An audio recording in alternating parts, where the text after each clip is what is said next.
disturbance at Acer Plaza? 10-4 dispatcher, verify address. It's Acer Plaza. Repeat, Acer Plaza.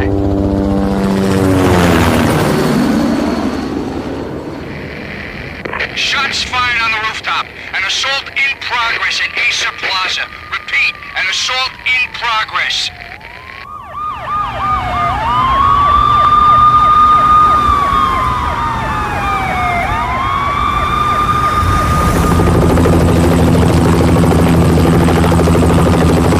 It's a war zone down here. 1085 dispatcher, need additional units. Additional units now. Officer in danger. Officer in danger. 10-5, please repeat. 10-5, all units, emergency. Officer in danger, Acer Plaza. Repeat, Acer Plaza, all units. They were all dead. The final gunshot was an exclamation mark to everything that had led to this point. I released my finger from the trigger, and then it was over. To make any kind of sense of it, I need to go back 3 years. Back to the night the Payne started.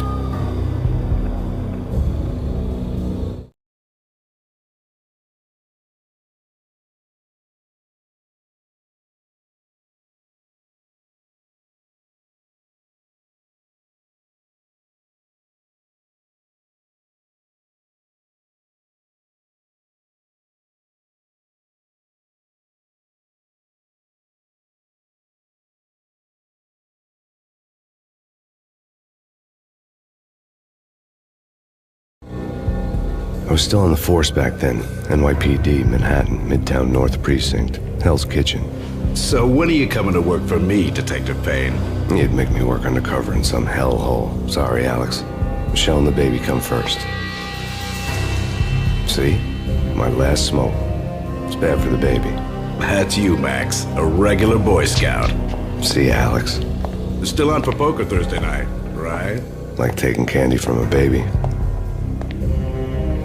Life was good. The sun setting on a sweet summer's day. The smell of freshly mowed lawn. Sounds of children playing. A house across the river on the Jersey side. Beautiful wife and a baby girl. The American dream come true. Honey, I'm home. But dreams have a nasty habit of going bad when you're not looking. The sun went down with practiced bravado. Twilight crawled across the sky, laden with foreboding.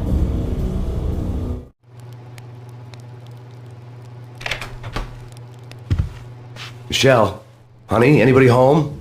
I didn't like the way the show started. They'd give me the best seat in the house, front row center.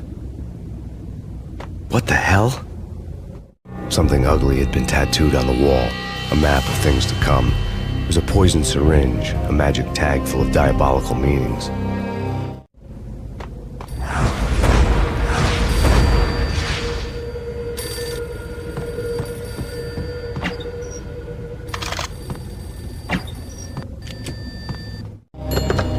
Listen, someone's broken into my house. Call 911. Is this the Payne residence? Yes, someone's broken into my house. They're still here. You have to... Good. I'm afraid I cannot help you. Who is this? Hello?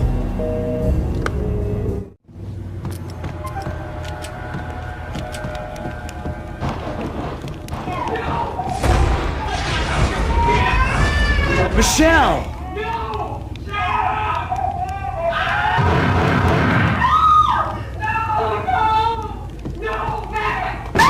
Michelle! Please! I'm gonna hurt you! It's coming. Freeze! NYPD, drop it! It's coming! It's coming! I'm gonna... No, please, God, no. The flesh of fallen angels!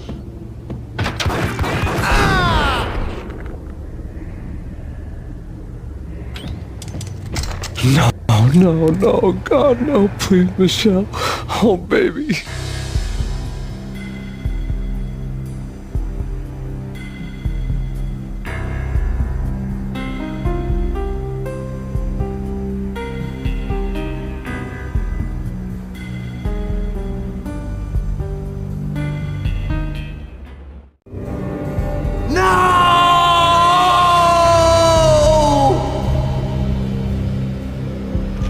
That was was 3 years ago.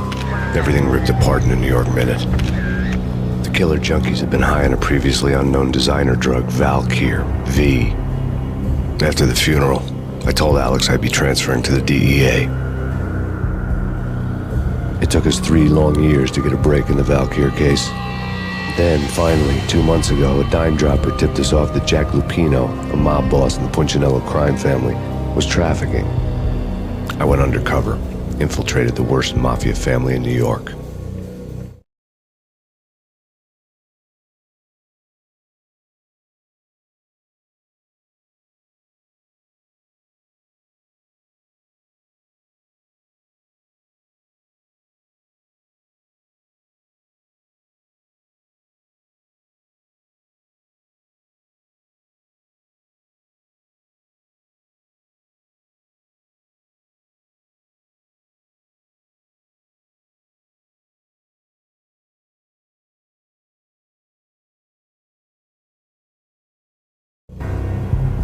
I came in from the cold and the dark.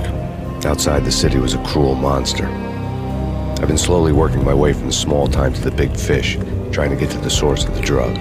Alex and BB were my only contacts in the DEA, the only ones in this decrepit city who knew I was down here. BB here. Something urgent has come up with Jack Lupino. You need to meet with Alex immediately at the Roscoe Street station. I hadn't had a face-to-face with Alex since I'd gone undercover. Outside, the mercury was falling fast. It was colder than the devil's heart, raining ice pitchforks as if the heavens were ready to fall. Everyone was running for shelter like there was no tomorrow. It didn't get any better when I got to the subway. The feeling hit me like a point-blank shot straight in the face. Something was not right about this. My Beretta stirred nervously under my coat, but the train doors had already shut behind me, and I was in for the ride. Next stop, Roscoe Street Station, and Alex.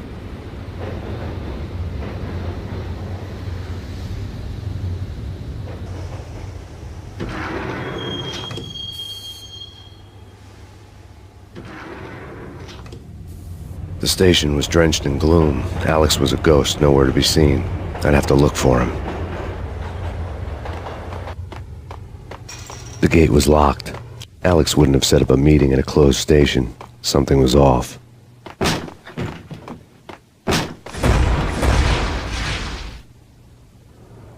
Death was in the air at Roscoe Street. I'd have to find Alex fast.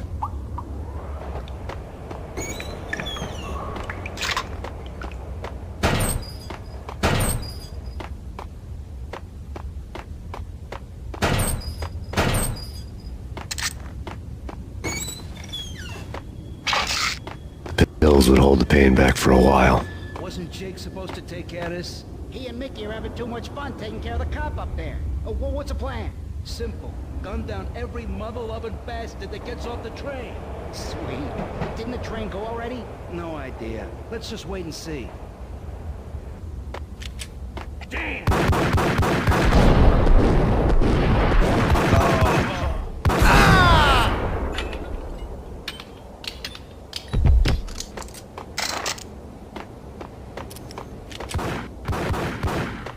Yeah, he's dead all right. Hey, it's me you're talking to. What the?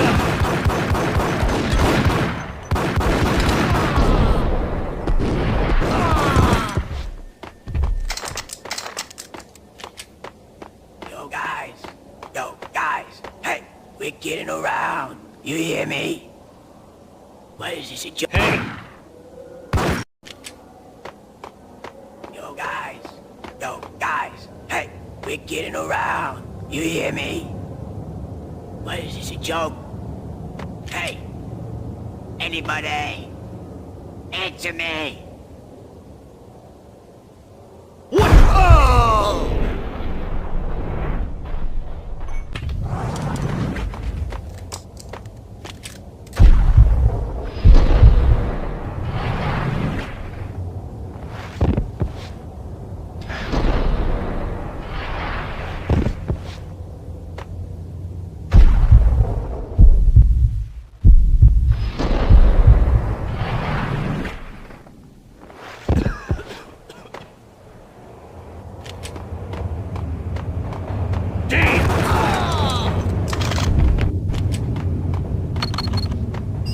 security panel let out a mocking cackle. I'd need the right code. You think? Yeah. What the hell?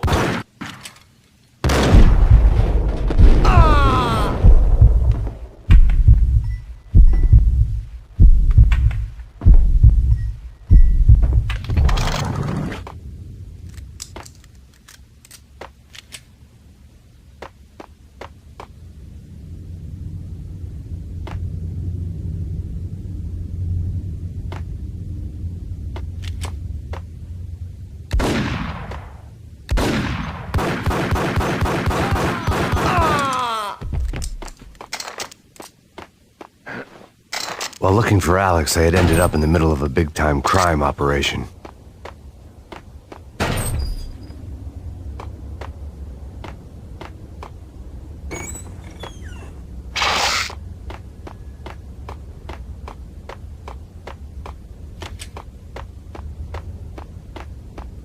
Hitting Roscoe Bank ain't exactly keeping low profile. The riskiest high 7, huh? But hell, the payoff makes it worth it. What the hell?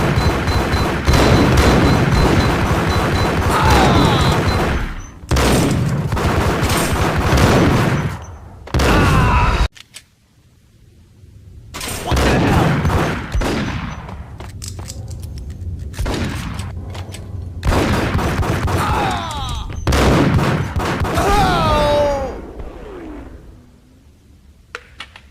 The gate was locked. I would have to find another way to get to the tunnel.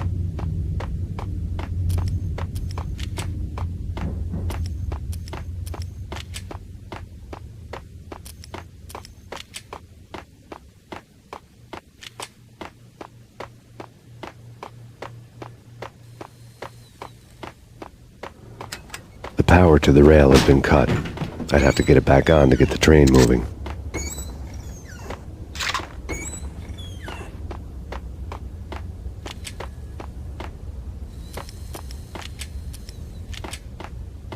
Kiss it goodbye, No, who the hell?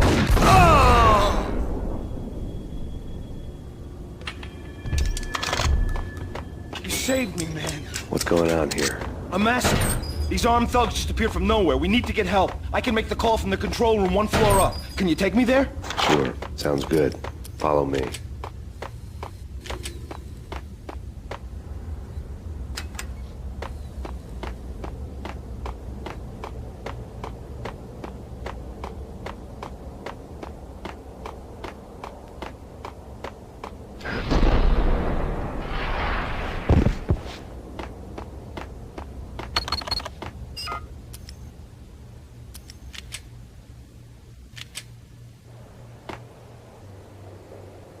Home free. This way.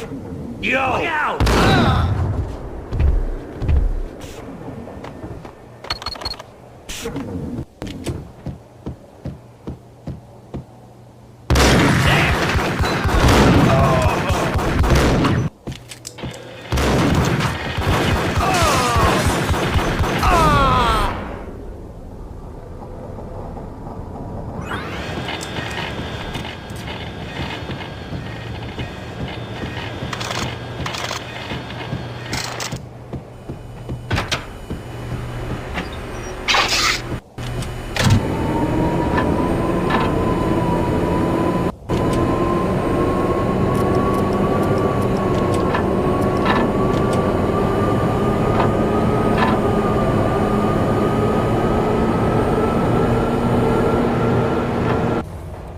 The train lit up like a Christmas tree. The power was back on.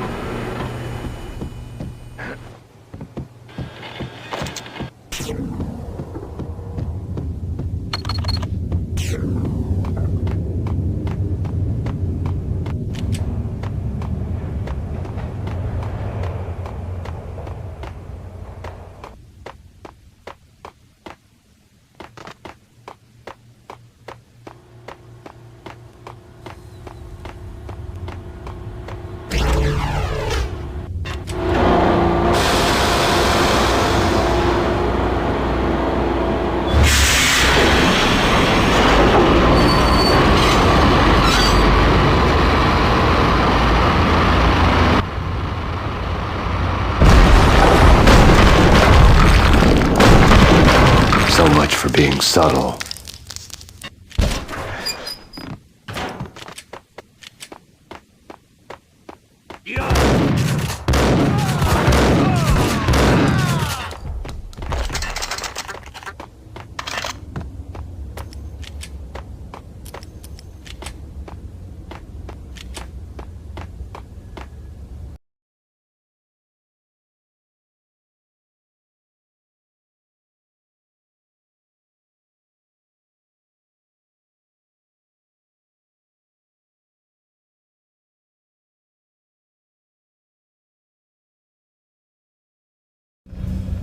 The rusty door led to an abandoned part of the station, closed off since the early 40s.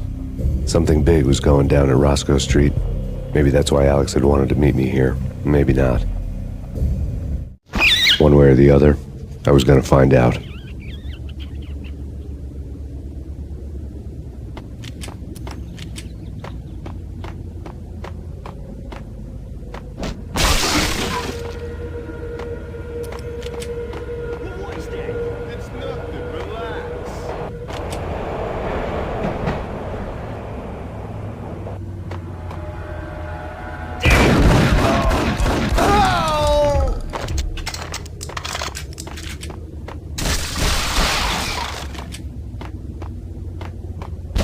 Hey, yeah.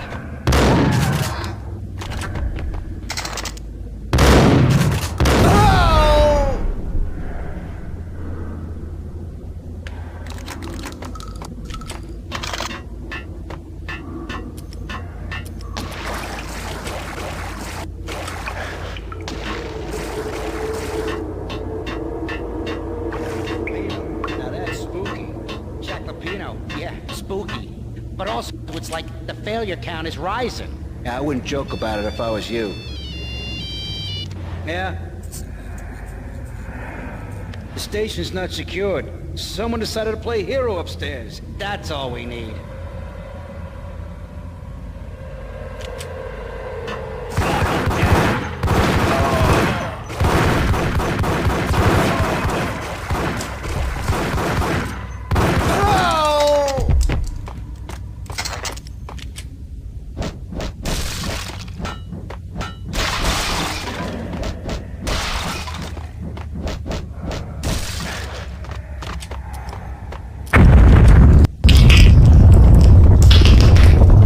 What the hell was that?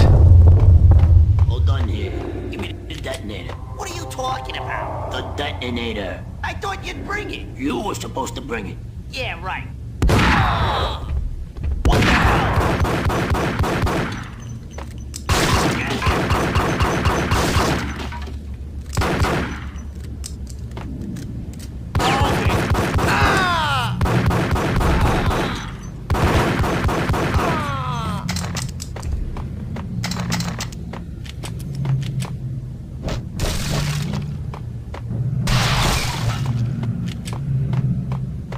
The door had been welded shut ages ago and the bomb was missing a detonator. Okay, fellas. The police are on their way. New York's finest are gonna be here soon. Just stick to the plan. We've got our own private exit route. In and out, do your thing. Bam, bam, thank you, man.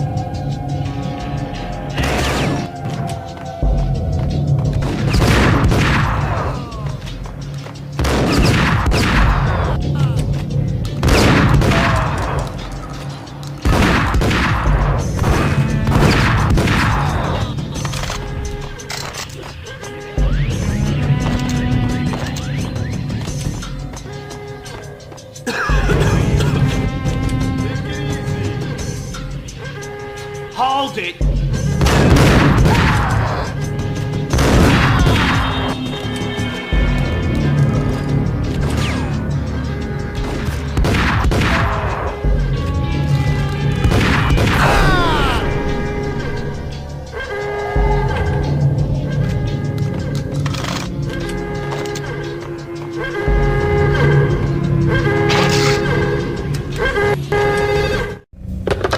We come to you now live from the crime scene.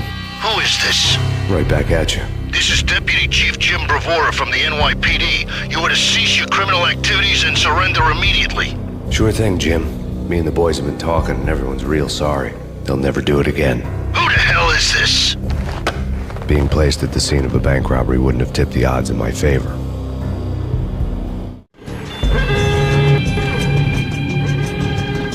The bank robber's score lay on the table.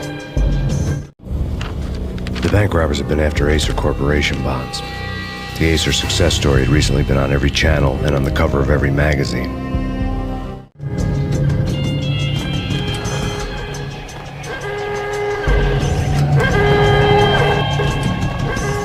The bank robbers had left their tools on the table. Judging by the detonators, the crooks had bought enough explosives to send Lady Liberty into orbit.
Hold it! Max, Jesus, you almost gave me a heart attack! I nearly shot you! Alex, am I glad to see you. What the hell's going on? There are more corpses here than at the city morgue! It's an armed robbery. A tunnel job straight to the Roscoe Bank vault through the old station wall. Is this why? This is Lupino's gig? This is Lupino's doing? Lupino's men? Really? You sure know how to pick a place? Can you get through? No, it's locked. We gotta get out of here. If it's Lupino, it's... Alex? Alex!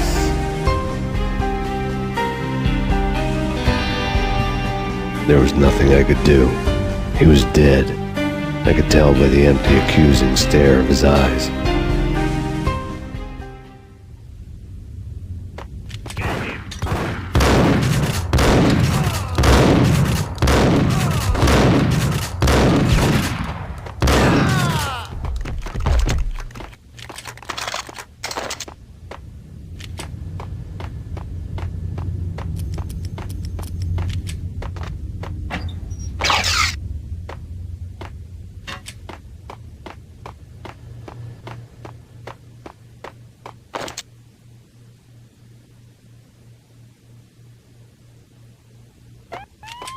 Let's get the hell out of here! We'll be fine. Just take it easy. I'm allergic to sirens. We gotta get moving. Shut up, okay? There!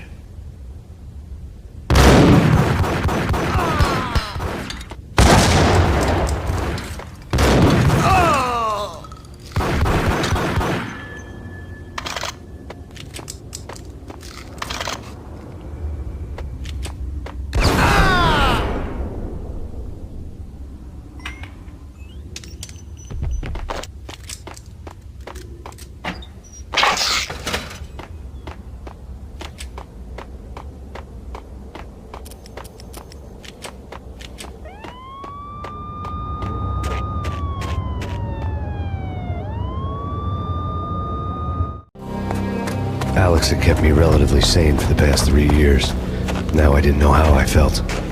Somehow he had stumbled upon something big and ended up stepping on Jack Lupino's toes.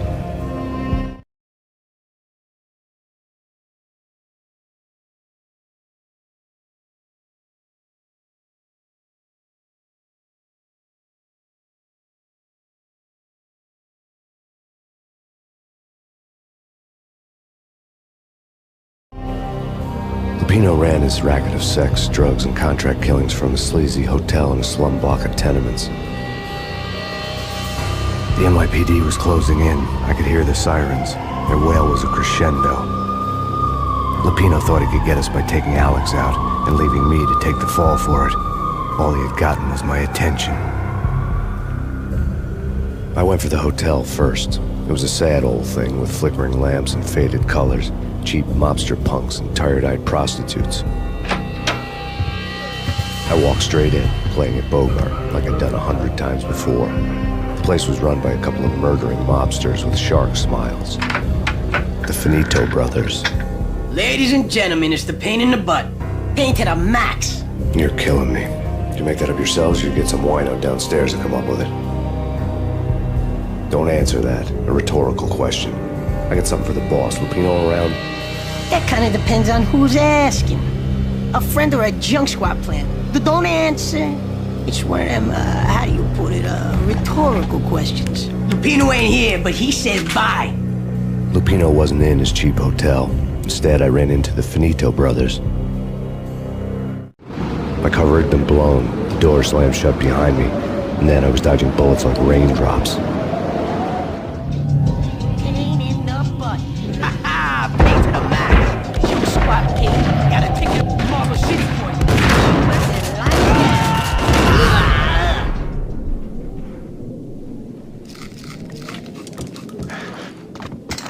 A letter on the desk caught my eye.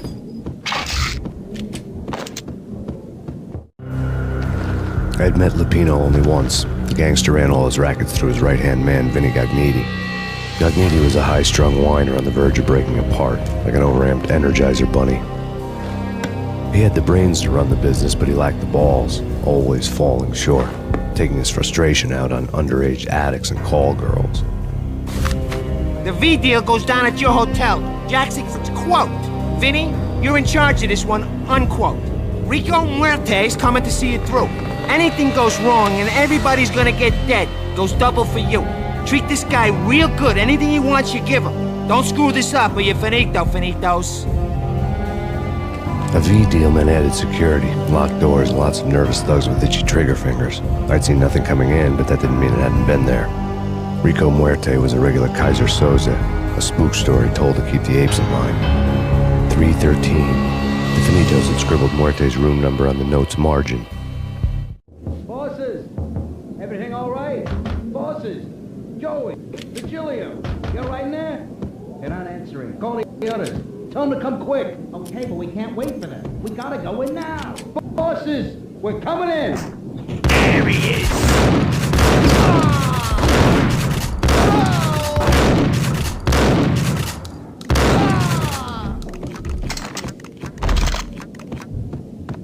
Getting out was not going to be easy. The staircase was locked and the elevator had been busted for a decade or more. In his press conference today, the mayor stated that Valkyr represents a clear danger to New York and called for drastic actions to eliminate the problem. On today's top story, the Valkyr crisis worsens with the murder of DEA Special Agent Alex Balder. Special Agent Balder had been shot repeatedly from a point-blank range. The gunman has been identified as Max Payne. The noose is sure to tighten around this fugitive criminal as more NYPD units join the search to apprehend him. I had just gotten my 15 minutes of fame.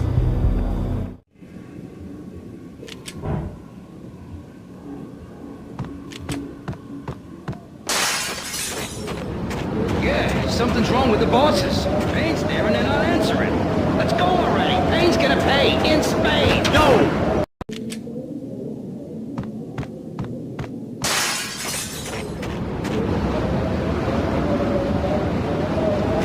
Something's wrong with the bosses. Payne's there and they're not answering. Let's go already. Payne's gonna pay in spades. What?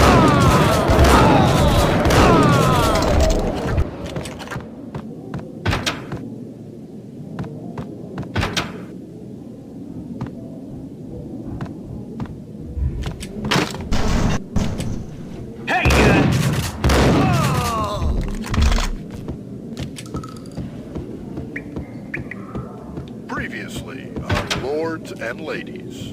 Lady Amelia, Marquis Valentine asks for an audience. Thank you, Lawrence. My lady. My lord. And now, an all-new episode of Lords and Ladies, brought to you in part by Acer Corporation.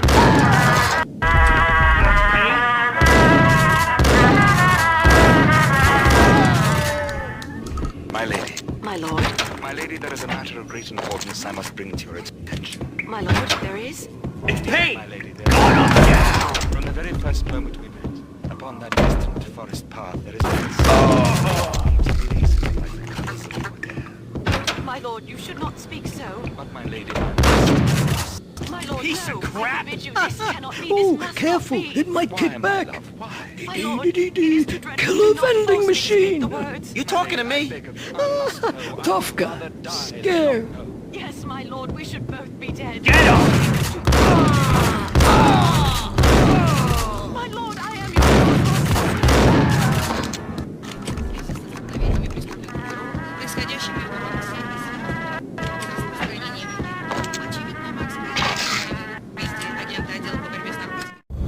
Tonight, the city's fight against the nightmare drug Valkyr took a turn for the worse, as DEA Special Agent Alex Balder was found brutally slain at the Roscoe Street subway station.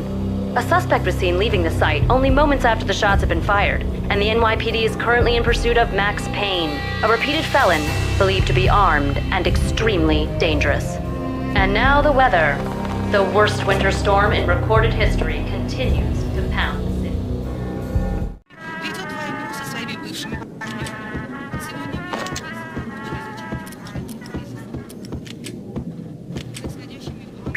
V-head junkies could go off without a warning.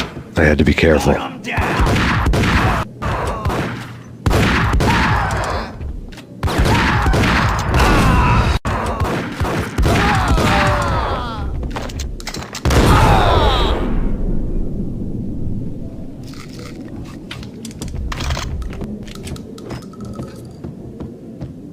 I'd found Muerte's room.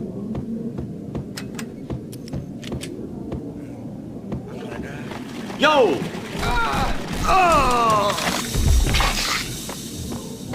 It's coming.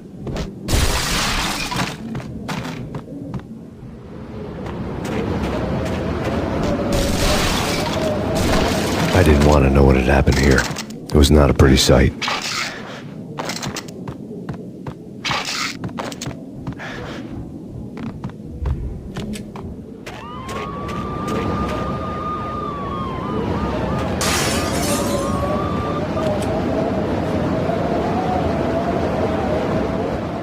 I think I died.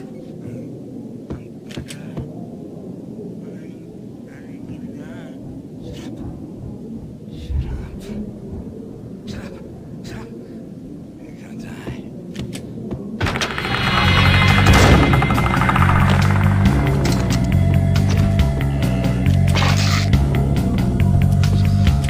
Muerte had received a letter. Our investigation had turned up nothing to link Angelo Punchinello, the head of the Punchinello family, to Valkyr. All tracks had ended with Jack Lupino.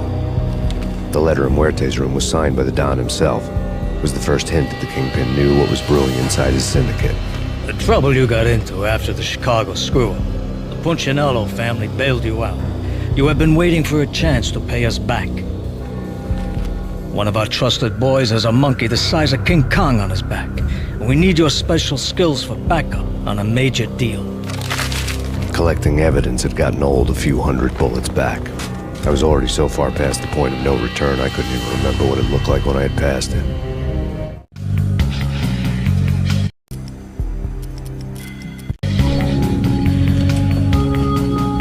Did you hear something?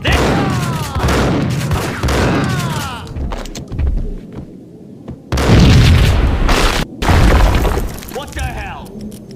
Told you. Hey, yeah.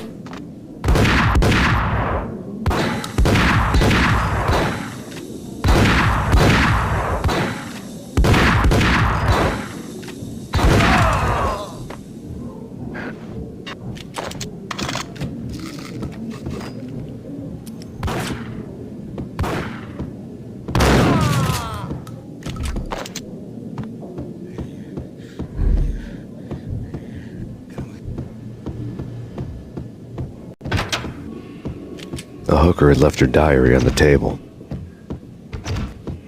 The diary belonged to a hooker named Candy Dawn. The read would have made a vice cop blush. Had talks with the mystery hag over the phone again.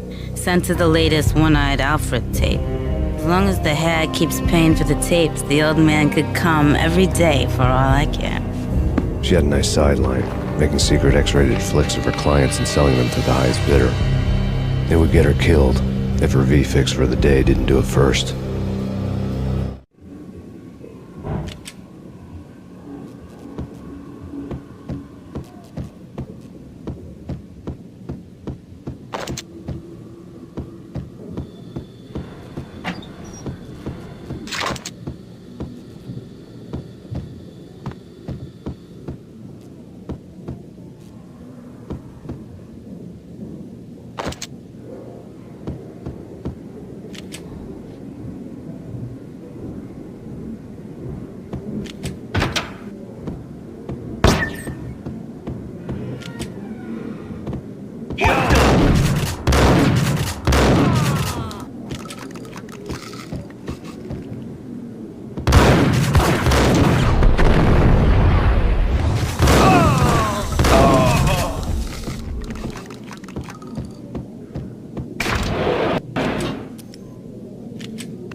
The old service elevator rumbled down to the bowels of Jack Lupino's hotel.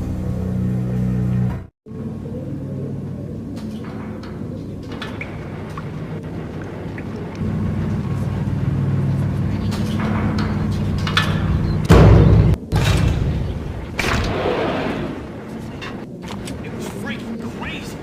The cops were doing a full-scale siege next door. More traffic than rush hour. I mean, bleeding bastards running back and forth, Ronnie and Jimbo the Crow, and in the middle of all this, there we were. I didn't give a damn, just going with the flow. So what happened? Nothing happened. We got the explosives, dumped the cargo, we were home free. Jeez.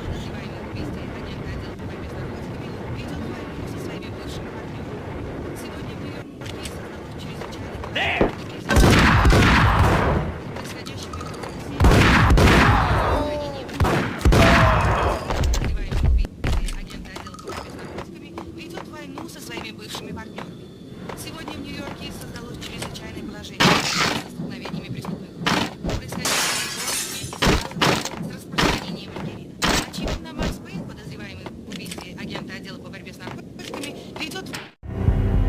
A winter storm warning is in effect in the whole tri-state area, as both freezing rain and heavy snowfall continue. Many roadways are already closed, and people are advised to stay indoors. The severe blizzard has ravaged New York for 3 days now, with no end in sight. We'd been snowed from the start in the Valkyr case. The forecast said there was plenty more where that had come from. But the snowbound city was on my side. Less chance of innocent bystanders getting caught in the crossfire.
Exhibit number 1, a newspaper.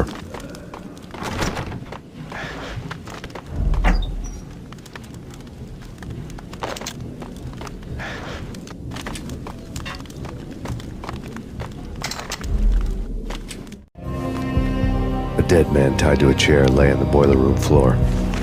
Captain Baseball Bat Boy has an unbeatable track record in superhero death matches. But a 6-pack of root beer gets me every time. The murder weapon was a baseball bat. now lying in a pool of drying blood next to a newspaper folded open on a Captain Baseball Bad Boy comic strip.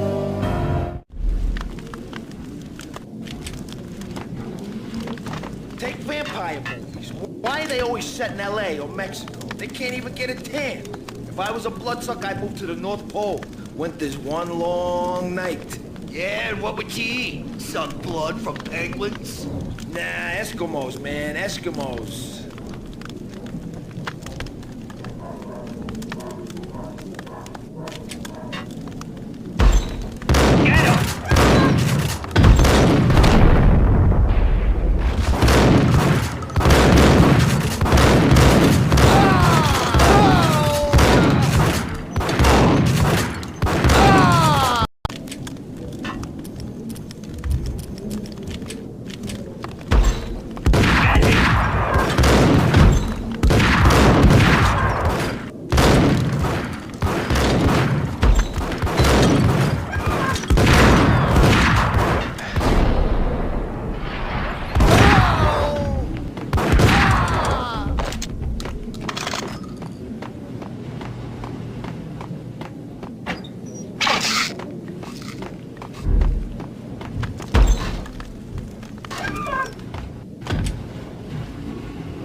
With the guns. Trust me, you don't want to piss Muerte off. Gentlemen, let's do business. Green for green. Cheers at green-eyed angels. Amen.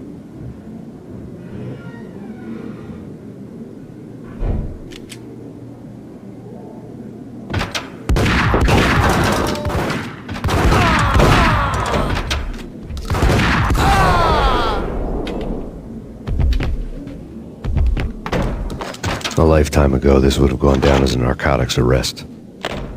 The transparent cylinders glowed green, full of Valkyr. It was dirty money.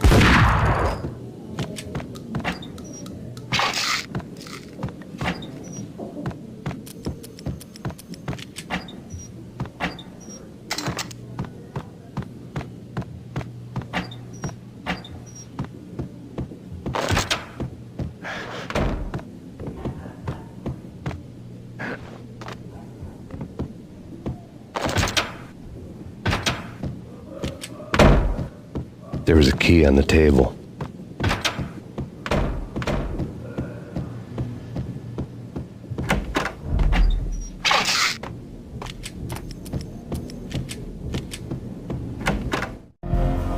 Two mad dog killers, ready to murder each other. They step into the next room, and I'm thinking, now they're gonna do it.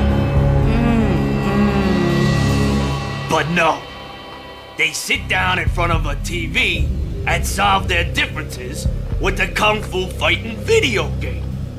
I tell you, Candy, I was so depressed, I strangled them both with the video game cables. Oh, Rico, you're so bad. I am, ain't I? Rico Muerte, big-time hustler. Who the hell? It's that cop. Muerte went for his gun.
antique switchboard was still in use.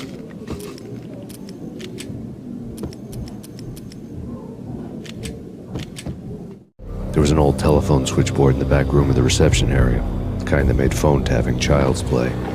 It wasn't hard to picture a fat pimp sweating with headphones on, listening to his hookers talk dirty and fake orgasms over a web of party lines, the blood veins of New York. Right now, there was a different set of moans and groans going on. Boss, good evening. This is Max Payne. He came, started capitalist. He killed him. Are you freaking kidding me? He's just one lousy cop. You better be freaking kidding me. Whack him. What's the freaking problem? Hello? Answer me. Hello? The word was out. A deadly virus released into the city's corrupt circulatory system. Something wicked this way comes. Max Payne at large.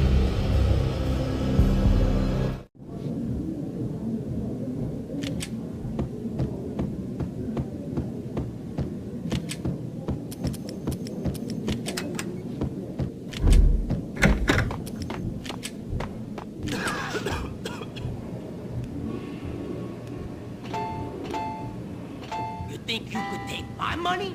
You know who you're dealing with? Huh? Do you? Do you?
Turn around, walk away, blow town.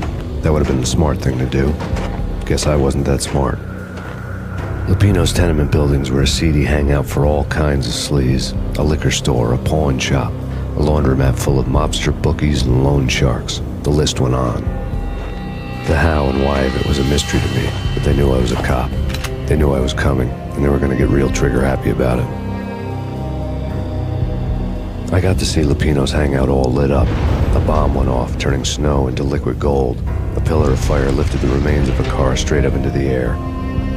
The flames were highlighted on the hood of a black Mercedes-Benz as it coasted down the street real slow, as if the driver didn't have a worry in the world. I got a good look at the man riding shotgun. It was Vladimir, the head of the local Russian mob, the fly in Don Punchinello's soup.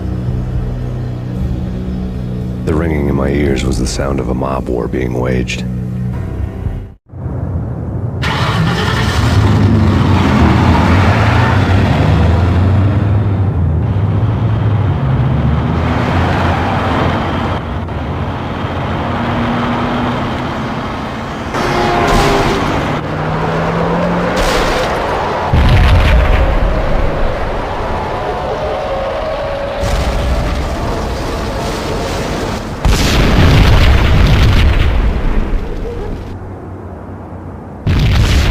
Another bomb exploded inside the closest slum building.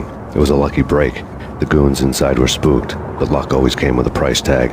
More bombs could still be ticking inside, and the cops would already be on their way. Jack Lupino's suite was on the top floor. At least it used to be, before the explosive makeover. I don't know, man. I don't know about this. Quit worrying, man. Think of it as Christmas. The Russians, our Santa. What the hell?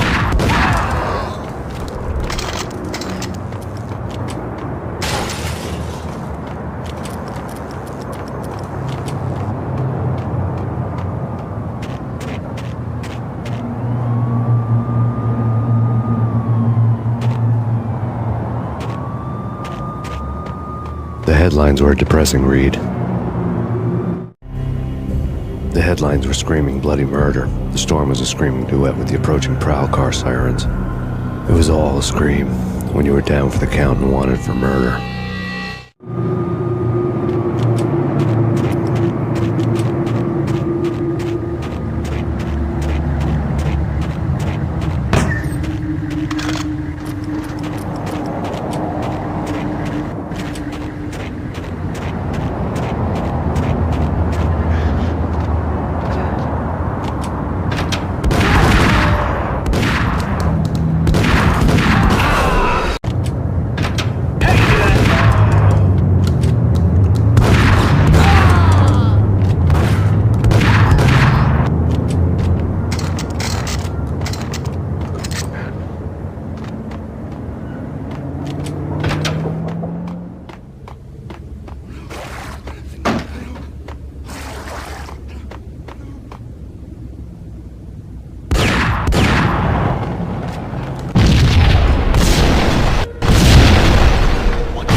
The building was rigged with explosives.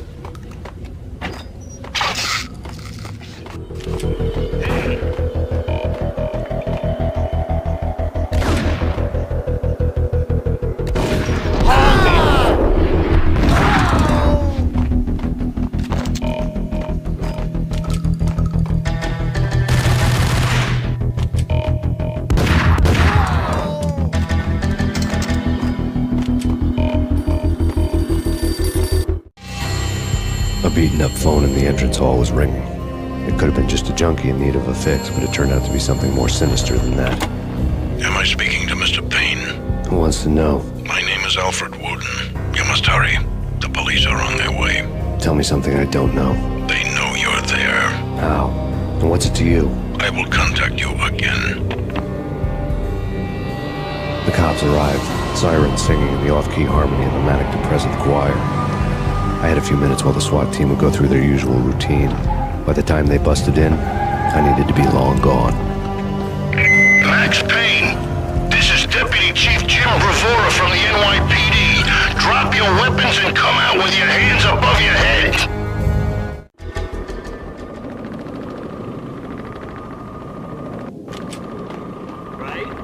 Right. Ice!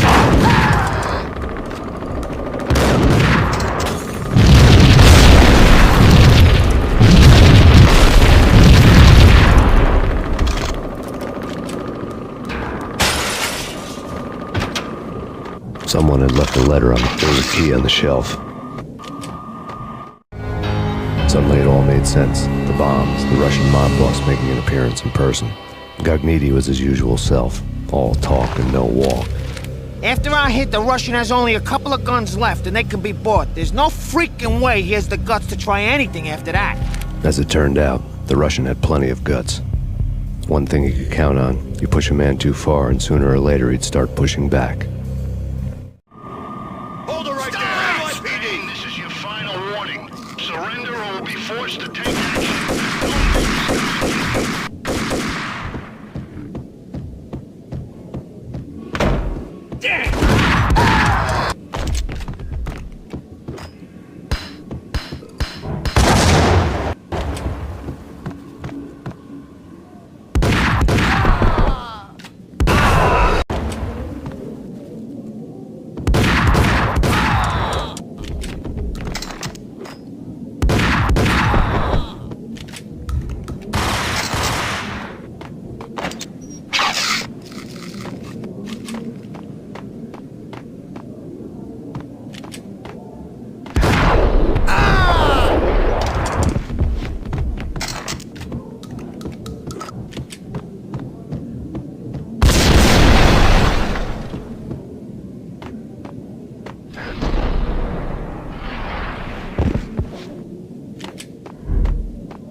bombs had destroyed all the stairs up to Lupino's office.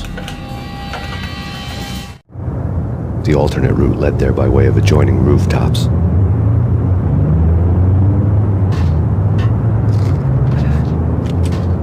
It's never been this cold. Never ever. It's like the sky's falling. Yes, sir. It's the end of the world as we know it. And I don't feel fine. I don't feel anything. To get to the roof, I'd need to get to the elevator through the locked door up ahead. Pizza delivery. Never seen you before. Buzz off, Joker.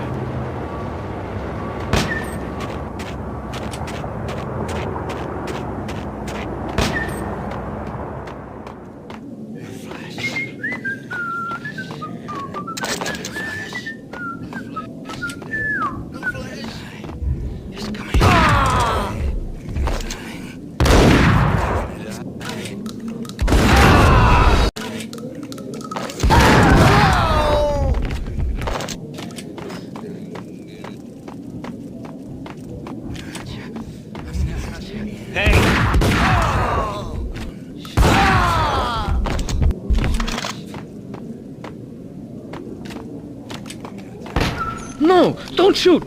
You know the clowns at the laundry? Me? No. You're no good to me then. What? No, the laundry, yeah. I know him, yeah. Get me in there. Okay.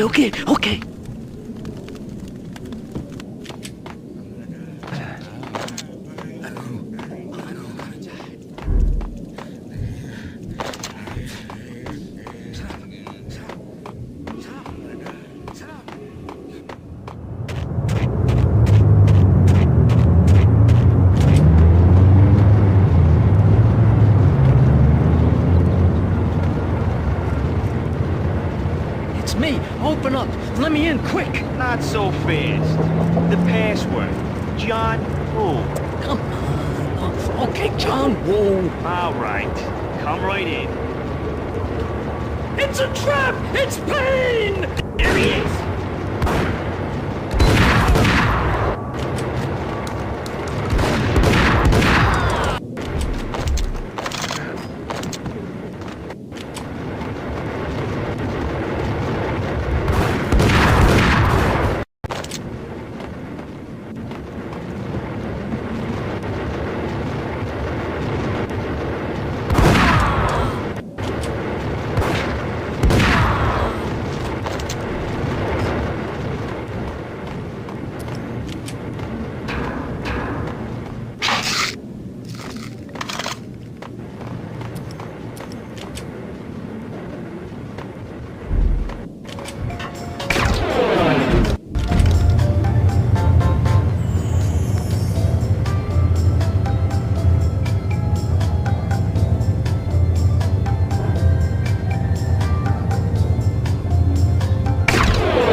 New York City is in crisis tonight, with reports of Valkyr-related gang war in the streets of the Bronx.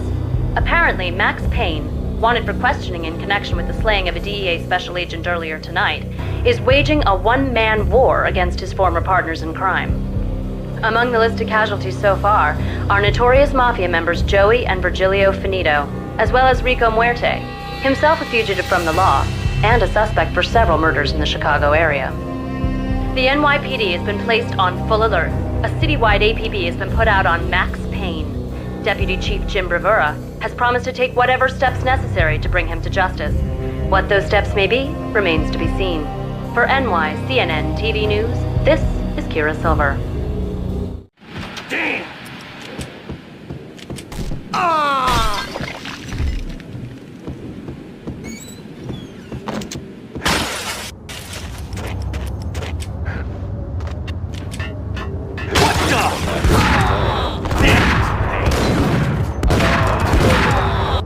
It's the last place I'd want to end up. But that's where I always end up anyway.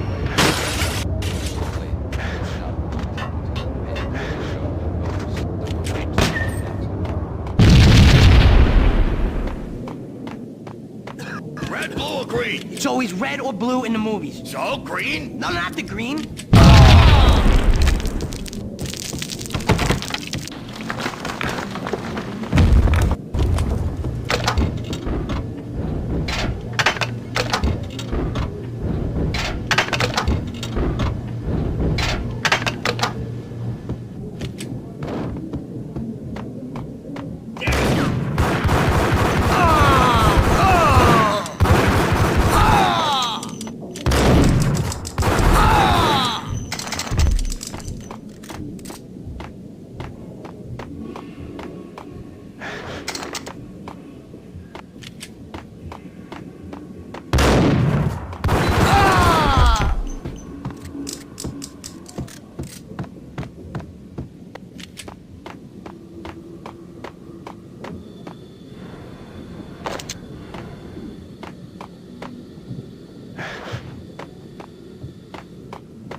What the hell are you standing around here for? They're bombing us. What are you doing? You're doing nothing. What are you doing? This is war. Freaking war.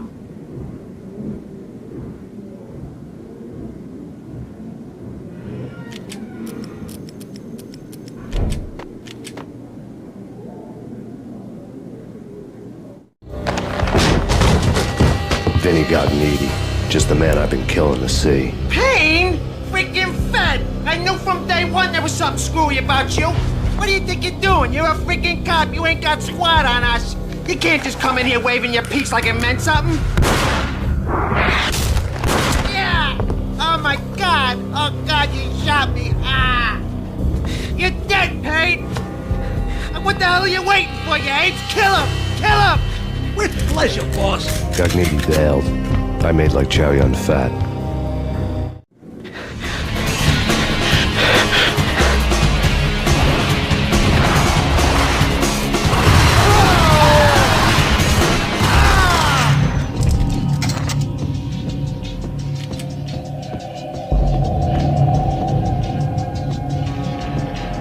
A crumpled letter lay on Gagnetti's desk. The letter was addressed to Don Punchinello, but Vinny had never had the nerve to finish it. Jack's gone voodoo. Just the other night, he shot Dino because he wanted to see what his brains looked like splattered on the wall. He's a freaking mad dog. We're running out of men and business fast. Gagnetti had been living in mortal fear of his boss. Jack Lupino was a psycho.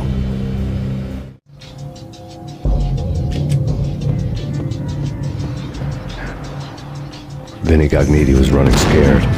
He could run, but with a bullet in his stomach like a broken bottle of Tabasco, he was quickly running out of time. He knew where his boss was, and I wanted to square things up with Jack Lupino. Gagnetti would be moving fast. I don't know about angels, but it's fear that gives men wings.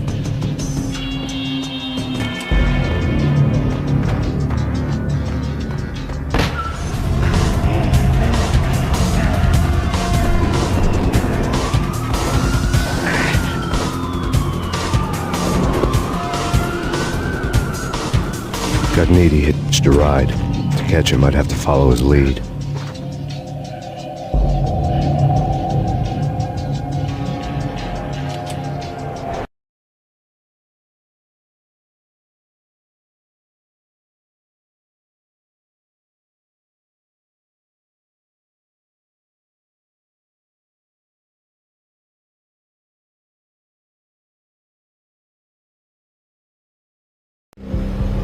This was my second train ride of the night. The way it started didn't promise anything better than the last one. Freezing wind tearing at my face like sandpaper and razors, ice hard and slick under my hands and feet. Somewhere in the background, the wail of sirens, the city howling after me.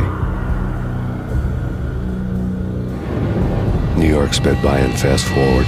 Dark rooftop water towers and a dead forest of antennas and chimneys, all a blur. When the train he was riding slowed down, Gagnetti made his move.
Payne! He's coming down the stairs! Shoot the bastard! Okay, boss, you got it. No problem.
Payne has nowhere left to go. We are very close to capturing him. You'll get a full statement then. Right now, I've got better things to do, ma'am. That was Deputy Chief Jim Rivera from the NYPD with no further comment at this time.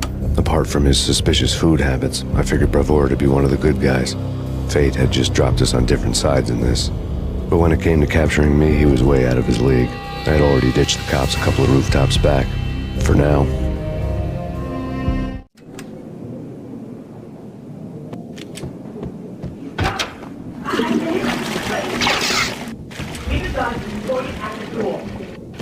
Get him!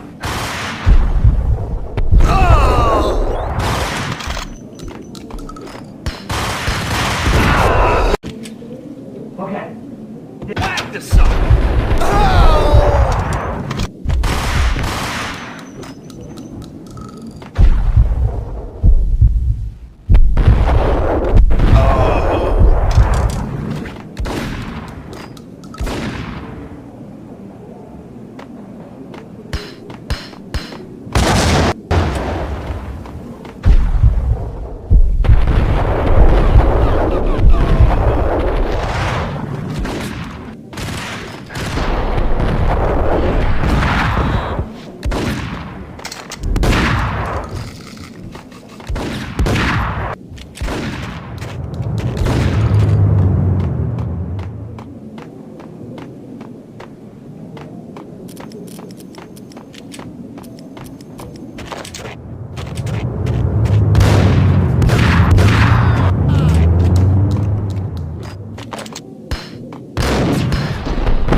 Open, goddammit! Payne! I'll kill you, you lousy freaking cop!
Gognitti ran out of steam in a dead-end alley with steam boiling out of the sewer grates like all the fires of hell were burning high beneath us.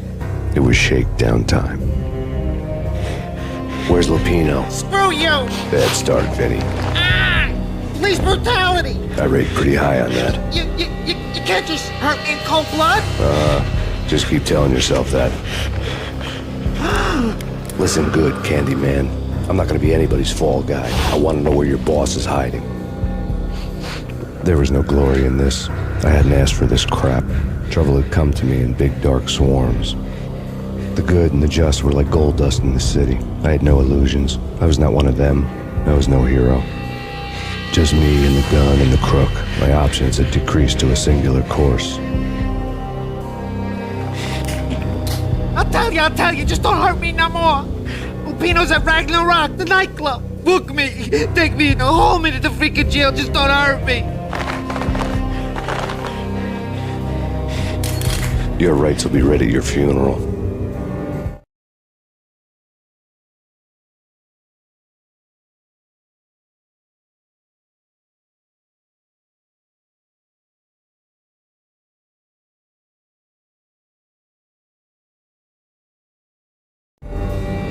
Ragnarok was Lupino's private nightclub, a den of drugs built into an old theater.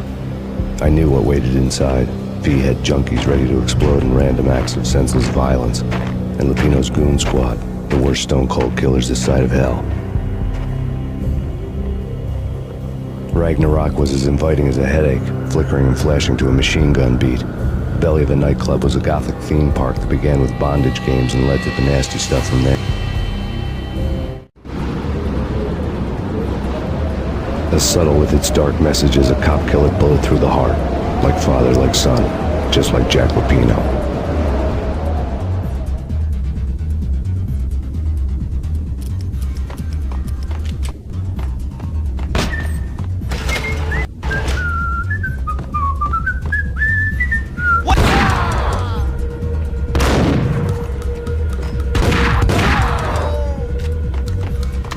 The book had never been a bestseller.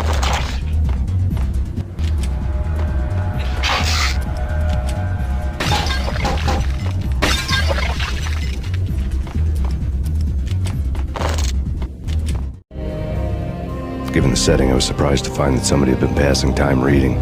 The paperback was entitled, The Age of Murder and Storm. The blurb on the back mentioned Norse mythos and Ragnarok, the end of a Viking world with a terrible winter that covered the earth in ice, when vile crimes were rampant and all humanity lost. I could see how somebody impressionable might get it into their head that we were at the end of time. I was also beginning to see what the nightclub and its owner were all about.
On the occult had been piled on the table.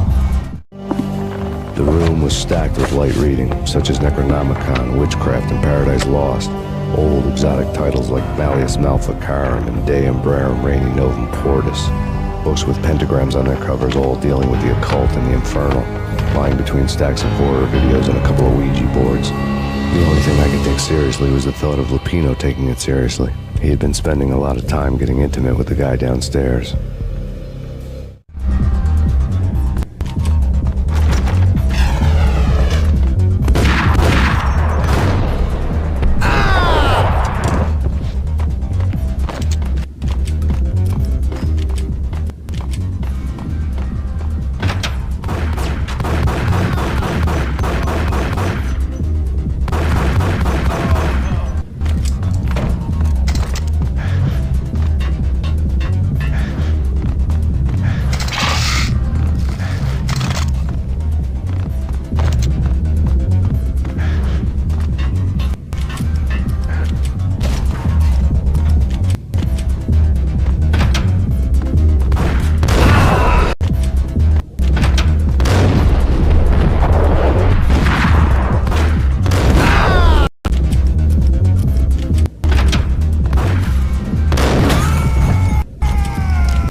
The backstage area led to Lupino's inner sanctum. The hot air inside was like an invisible wall, thick with incense and something else, a sickly sweet smell that made you gag. This was the rotten core of the Big Apple. Lupino lurked somewhere ahead, like a spider at the center of his web, waiting. The vapors in the air started to make my head swim. Torn pieces of a letter lay scattered on the sofa. Punchinello had threatened Lupino in writing. The note had been torn to pieces, bloody fingerprints all over them. Don't want you to think that one of my boys is not playing with a full deck. Shape up, Jack. We are running a business here. I'd hate to send the trio to strong-arm you. The trio were the Don's notorious henchmen. It was obvious that Lupino hadn't been intimidated by the threat.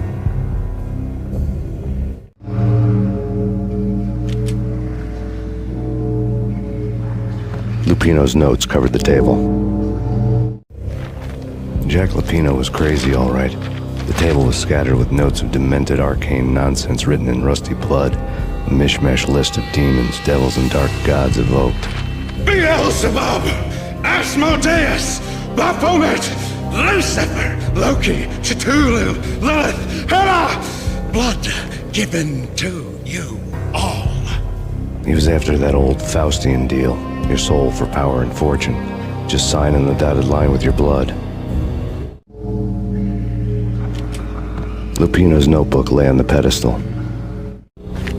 Jack Lupino was crazy, all right. Mythic wolves, let loose to devour the sun and the moon. Lupino is the wolf. I'm Mr. Beast, the big bad Fenris wolf.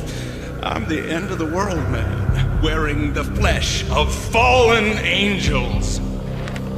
After Y2K, the end of the world had become a cliche. But who was I to talk? A brooding underdog avenger alone against an empire of evil, out to right a grave injustice. Everything was subjective. There were only personal apocalypses. Nothing is a cliche when it's happening to you.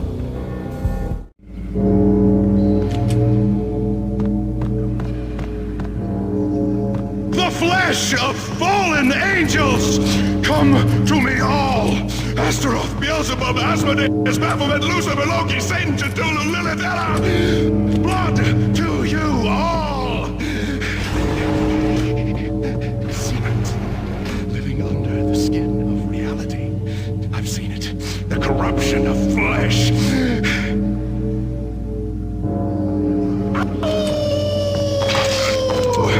I'm the wolf, yeah! I am the wolf! It's close. It's coming. You have come. To the end of time. It's now! I will rise to her side! I don't need the words! I'm beyond the words!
I had known there'd have to be a catch in it somewhere, and this one was the Empire State Building of catches.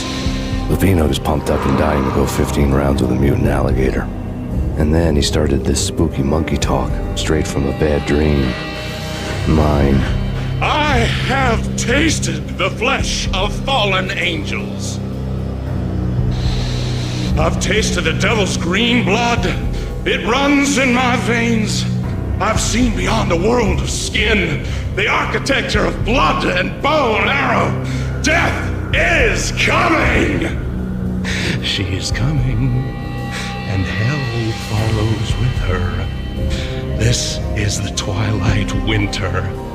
I am ready to be her son. Her time is now, and all who stand in her way must die!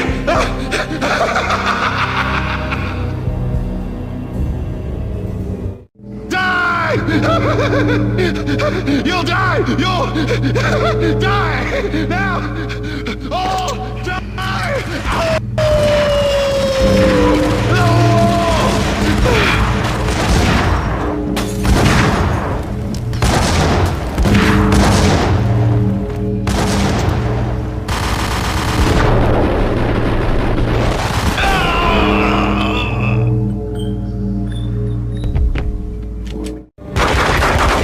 Finally went down. I wanted to make real sure he'd stay that way. V was a bad monster. Turned them into friggin' zombie demons from outer space. I think he's dead already. Huh? And that's when it happened. But dead or not, you've got the wrong guy. In stepped this knockout femme fatale holding a gun to my face. I returned the favor.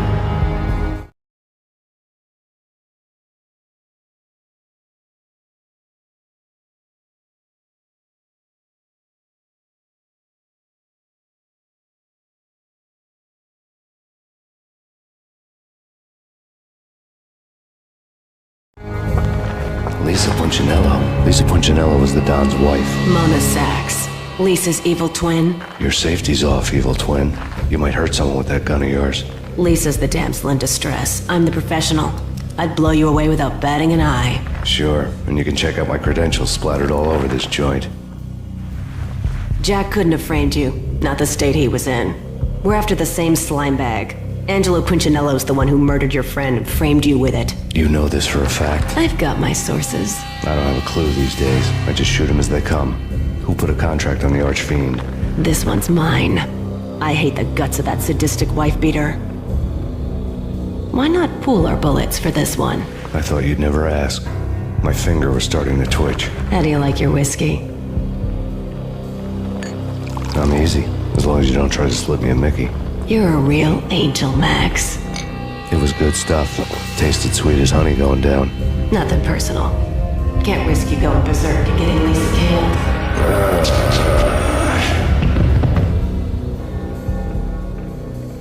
The nightmare was always the same. Violent shapes moving in darkness, old and ugly. The killer's mad laughter was a riddle filled with wicked innuendo.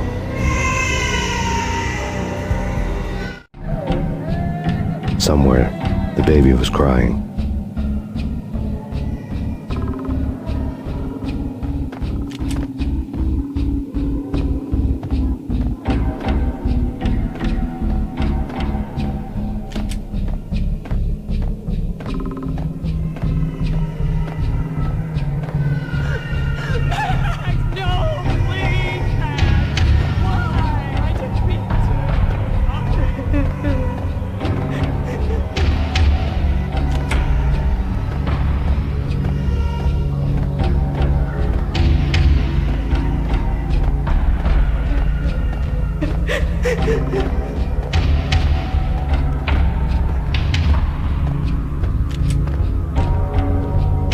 Should have known it when we found you snoring next to Lupino's corpse. A comedian, huh? The pictures were filled with good old times. Alex and I had a few moments of glory between us. Crime-fighting comrades, the best in NYPD DEA collaborative team. Good-hearted macho bullshit like that. I would have given anything to have him here as my backup. No such luck. No luck at all. Michelle looked at me from the photo. The Payne family. Happiness captured in a Polaroid moment. I had thought it would last forever. Till death do us part. I didn't want to think about it. As long as I didn't, it could never happen. But I had broken my own rule. The thought had already slipped in. Fear was rusty needles poking at my brain. Cold and scaly, it slithered down my chest.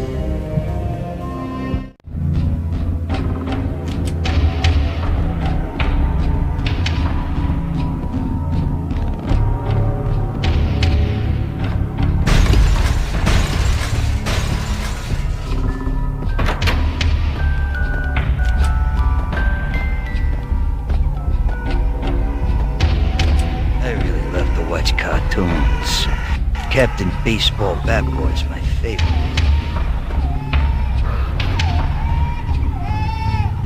Captain Baseball Bat Boy's my favorite.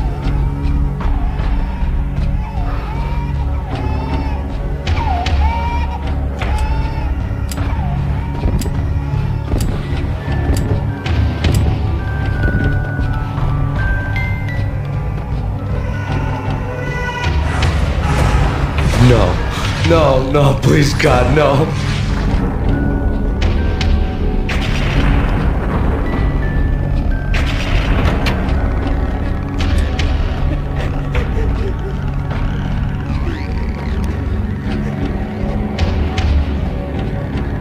Slice him, dice him, shoot him full of holes, blow him to bits, vaporize him, disintegrate him. No matter what you do, they'll still be back good as new. Michelle's diary lay on the table. Michelle was working part-time in the district attorney's office. Her diary was open on today's entry, her handwriting all pretty curves. An army dossier found its way to my desk yesterday. Valhalla? Isn't that a Norse myth? Something about Vikings? I tried to tell Max about his busy, that cute frown on his brow. Guess it's nothing, just a mix-up at the courier service. From now on, I would always find time for her. It was a hollow promise. Too little, too late.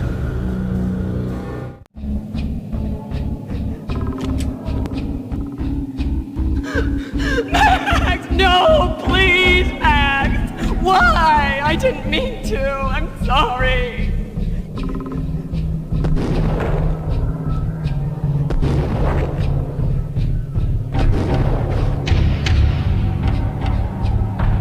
Murderer! You killed her! Nothing like that ever happens in the real world.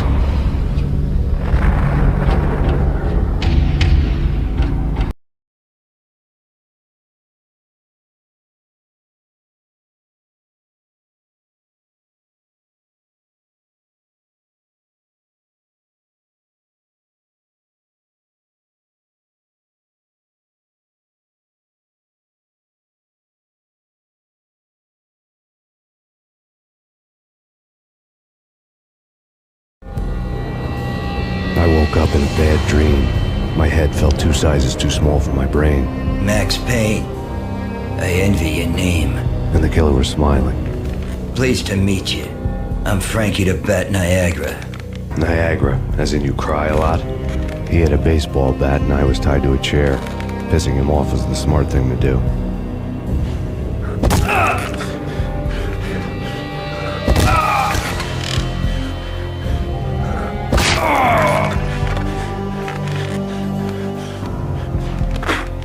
Nothing wrong with a little laugh now and then. Take me, for example.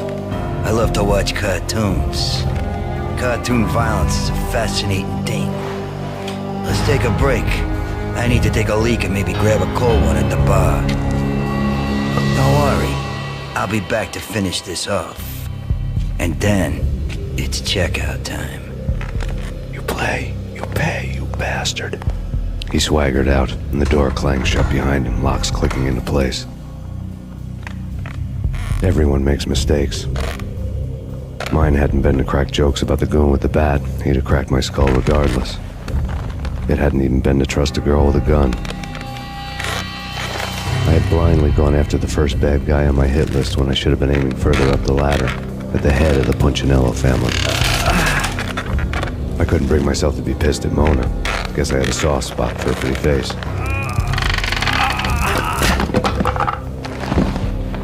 But when somebody decides to play baseball with your head, you tend to get sore. They had dragged me back to the basement of Lupino's hotel. I was beaten, bruised, and blue. I felt like the chair I had broken to get free.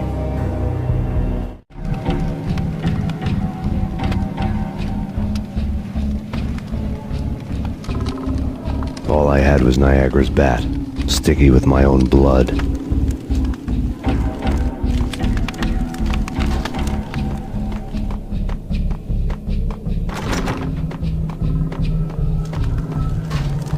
Without a gun, I'd be no match for Frankie's men. I'd have to play hide and seek with them.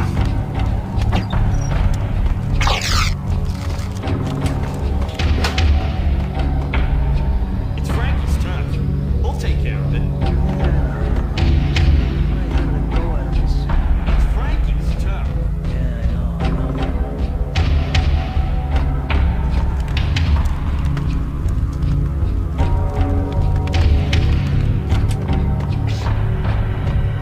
What?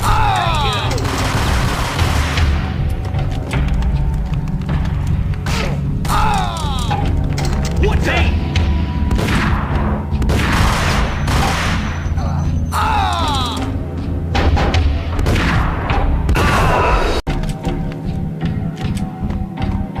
Hold it up! Hey,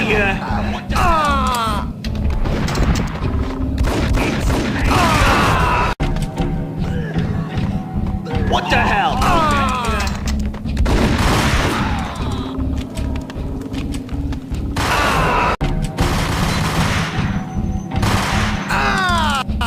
Hey!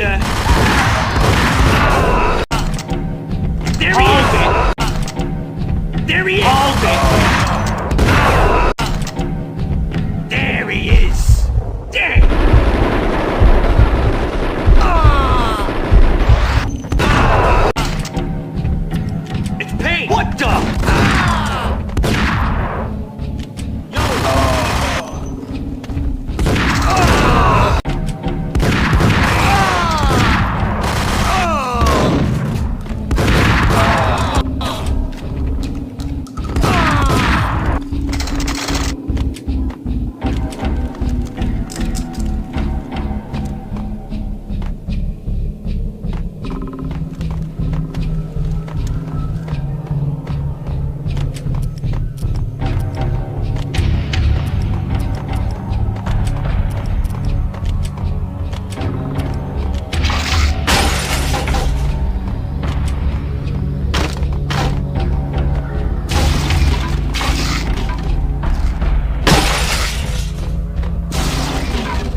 Another newspaper caption for a murder scene.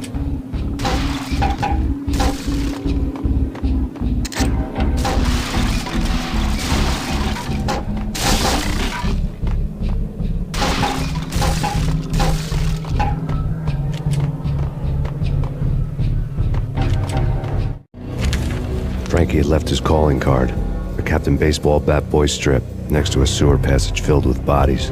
You'd better not mess with Captain Baseball Bat Boy. Even my arch enemy, Bicycle Helmet Girl, swoons at the sight of me. Aha! There were enough corpses to put a mass murderer to shame.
Things were fast going from bad to worse. The men in blue had come and gone. They had decorated the place with chalk outlines and tied it together with yellow tape. The cops who had stayed behind were dead. Frankie, his boys, and I had the place all for ourselves.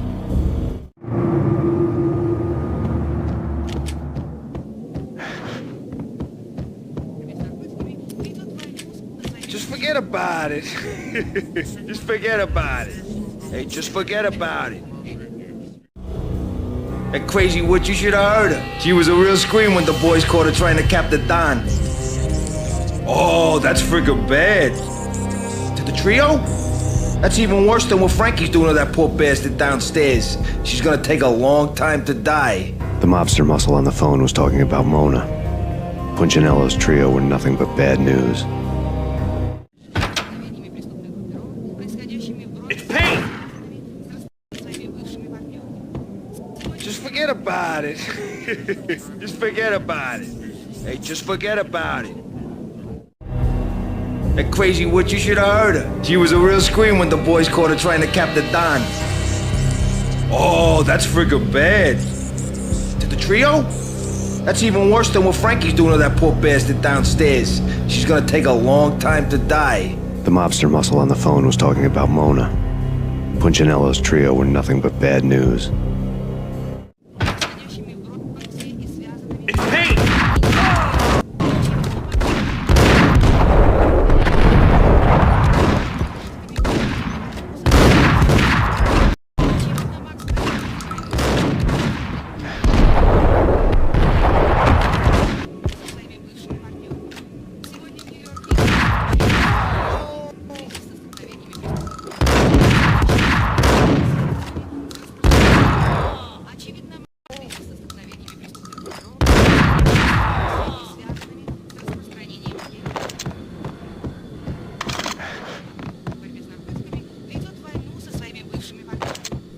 evidence that Punchinello didn't like me much.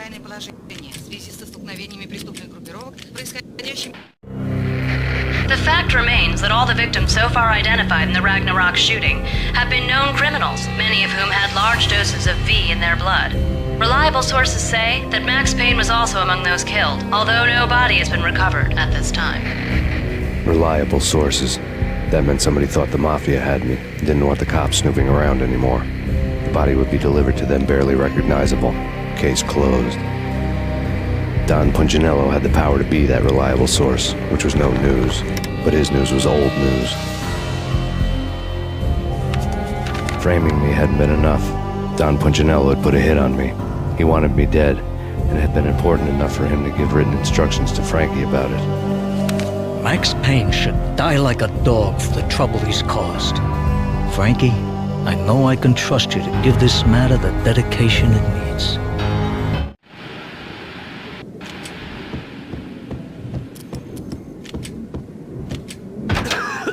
Hey!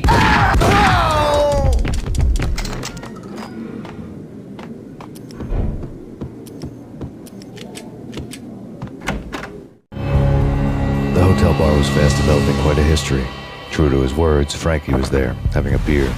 Jesus Christ. How the hell did you get loose? Got bored waiting. Thought, what the hell, we could just as well finish this here.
You've been a lovely aunt. Had enough? I don't play with girls anyway. Unfair! I spotted the tail as soon as I left the hotel. The big black Mercedes. I'd seen the car before. That time it had heralded in precedence. Vladimir was back. Bang. You're dead, Max Payne. I might have laughed if I remembered how. What's this supposed to be? Cops and robbers? Look, you want something with me? Get in line. Peace, man. Relax. You know you are a real news item. Armed and dangerous. I am going to make you an offer you can't refuse. I've always wanted to say that. It's a bum rap. I've been framed. That's a moot point. Whatever you did or did not do, I'm sure you had good reason for doing it. Want to hear me out? I'm listening.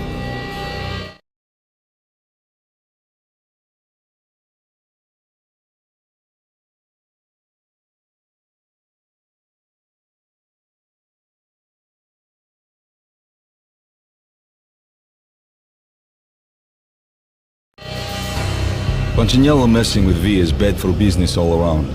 But that's not all. There is this guy, Boris Time, used to pull jobs for me. He's the captain of the cargo ship Charon. Now the bastard turncoat has gone over to the other side, Punchinello's. The ship's loaded with high-res hardware, guns, my business. If Punchinello gets hold of that cargo, he's won and I have lost.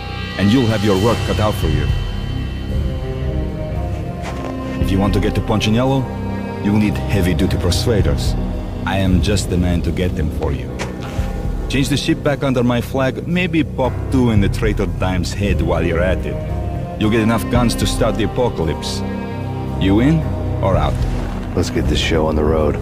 Vladimir was one of those old-time bad guys with honor and morals, which made him almost one of the good guys. None of us was a saint. The Brooklyn riverfront was a maze of rusty containers, sharp-boned cranes looming up from the snowstorm. On a night like this, you couldn't help but think of the dark army of dead men sleeping with the fishes, cement shoes in line. No Minotaur lurked in this labyrinth, but somewhere out there, on the clanking deck of his cargo freighter, the skipper of the Chiron was waiting, like the ferryman of the river Styx. What the?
Max Payne.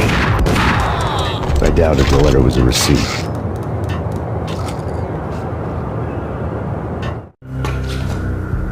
Rico Muerte had come to town to do more than just sort out family troubles. Exhibits number 1, 2, and 3.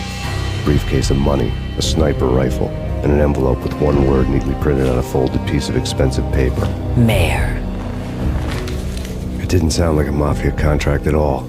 It was too cold and too to the point.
found Boris Dime's ship.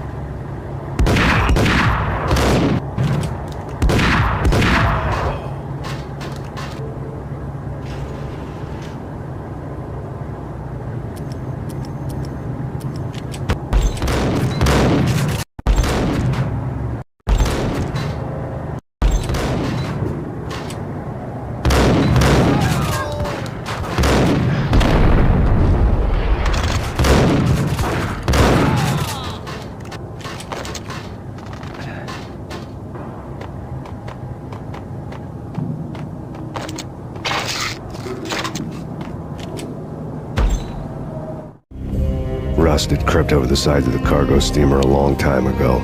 Boris Dime would be on board. I'd have to smoke half of his crew to even get near the gangplank. Guns were probably being kept in the hold, buried amidst the rats and oily water.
Angie, tell me, how much did Dime cost you? I bet it was more than his name. Max Payne. Right the first time. You're dead, punk. You sure you're not confusing me with Boris here?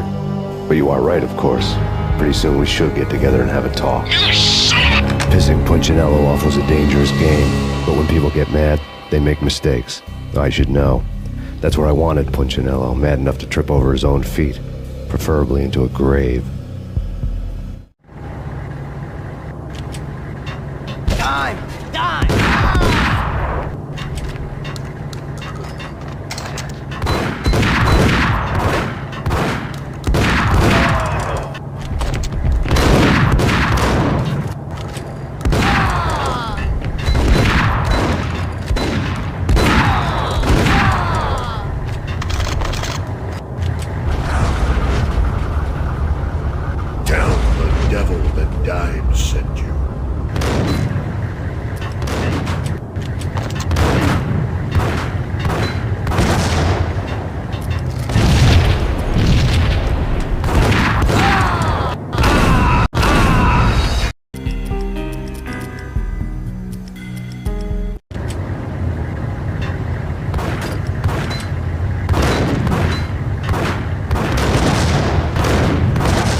Collect all the guns and ammo you want.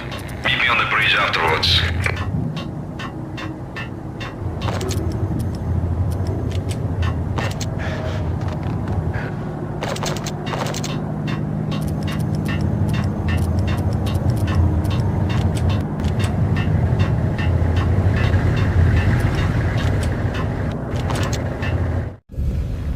Did you get everything you need? Check. I owe you. Anything you need. This is my solo. When I'm through, Punchinello won't be anybody's problem anymore. Clear as vodka. But anytime you get between a rock and a hard place, just whistle. This could be the beginning of a beautiful friendship. You really get a bang out of this big-time gangster act, don't you?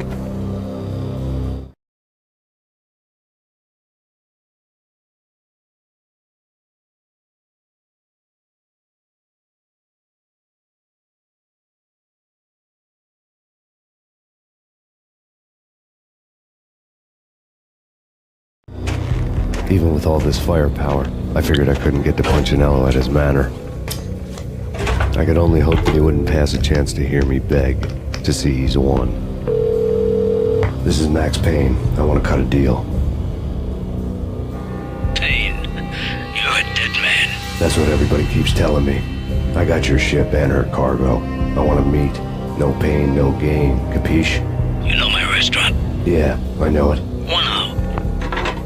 Punchinello's restaurant had seen better days. Snow was falling like ashes from post-apocalyptic skies, but that was outside. Things would soon get hot in the Don's restaurant. I knew it was a long shot, Angelo Punchinello actually showing up, but there was no crime in hoping.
Punchinello was burning to get me.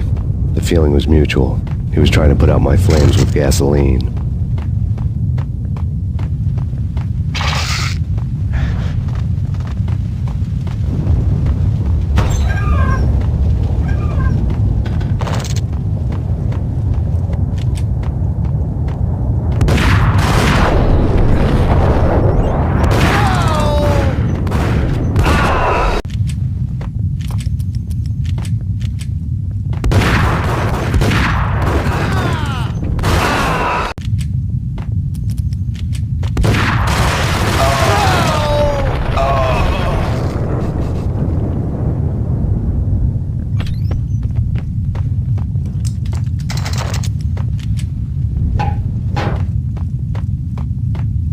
mobsters have been guarding a real treasure.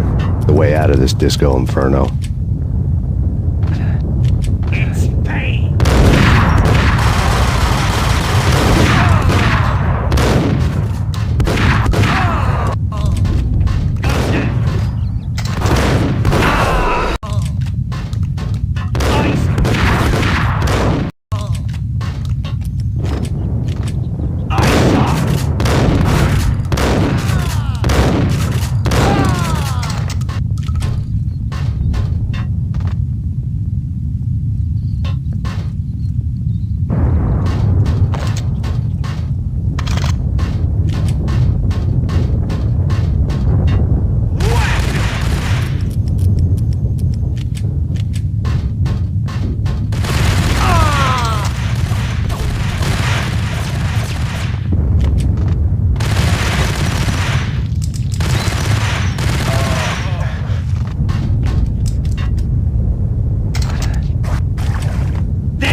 Vlad had seen my smoke signals. The Mercedes was revving to go, almost drowning out the banshee wail of the sirens. You coming? We'll drop you off at the Punchinello Manor. Sounds good to me. When this is over, look me up. I could use a professional like you. I'll keep that in mind.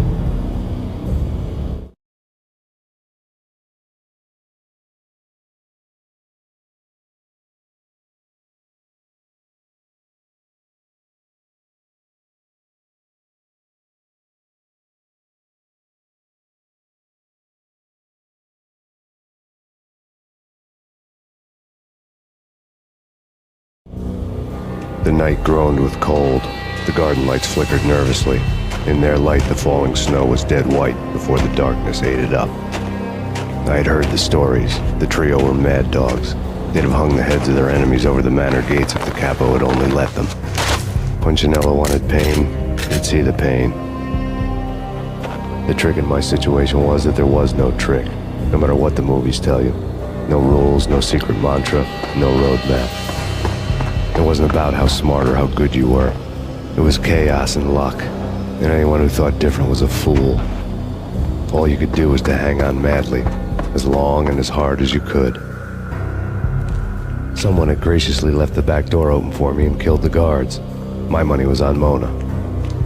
I knew the trio would be standing between me and Punchinello. I had read their rap sheets, thick as phone books. No one would be walking out of here alive. The numbing cold of the broken night had followed me in. Upstairs, the trio tangoed down the manor halls to the silent rhythm of their murderous hearts, the blood of their victims rust on their lips. Vince Mugnano, Pilot Providence, a.k.a. Big Brother, and Joe Deadpan Salem. The pistol was a frozen lump in my hand, piercing the skin, gnawing me to the bone.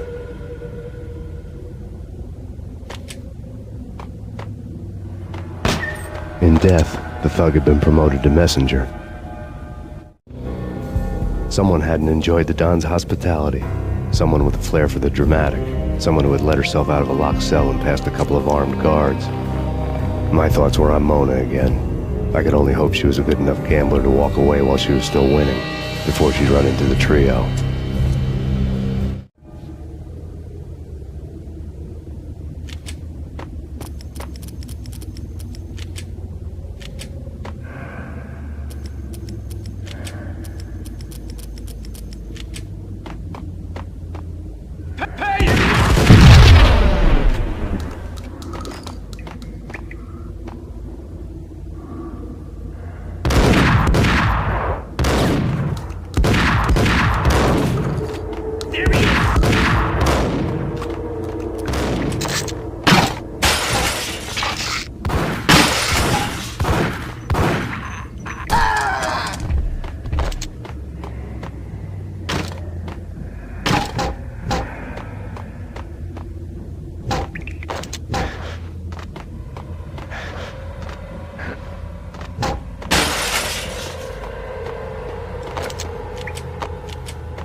I'll get the guys from upstairs. No one's going anyplace. Too late for that. He walks in, we waste him. Vinny, Joe, and Pilot won't get the credit for this kill.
It didn't take me long to run into the trio.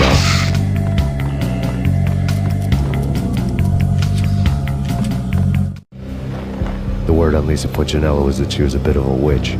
The tarot cards on the kitchen table fit the picture. They weren't my kind of cards, but I was willing to take a crack at the hand Mrs. Puccinello had dealt. The first card was the tower. Maybe that was supposed to be the manor. It got easy after that. The devil was the master of the house, and death was me, coming for him.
stopping him!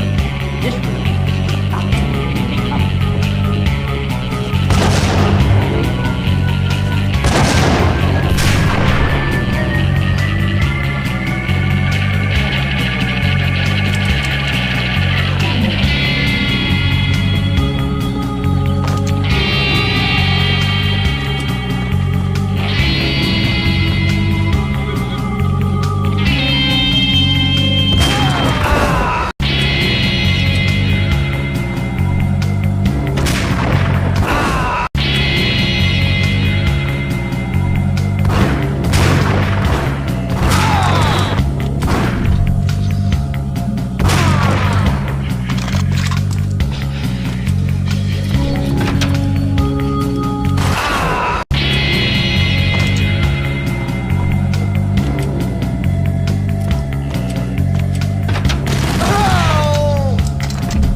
It was too late for her.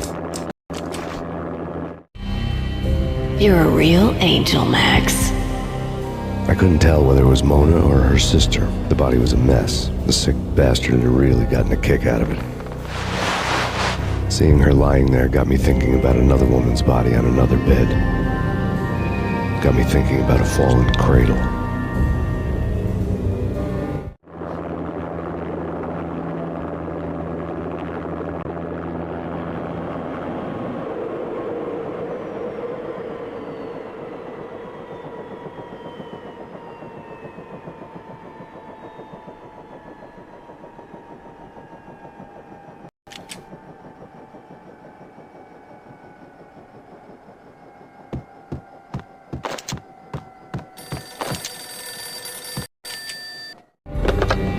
Max Payne. Talk to me. Alfred Woden. You've got company. An armed helicopter just landed on the manor grounds. You must hurry. The more the merrier. Into the road, Payne. Vince Mugnano.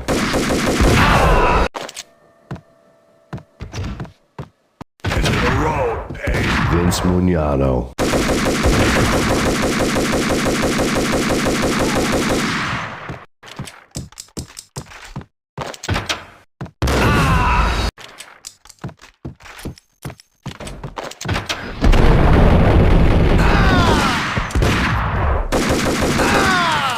Punchinello's trio was done for.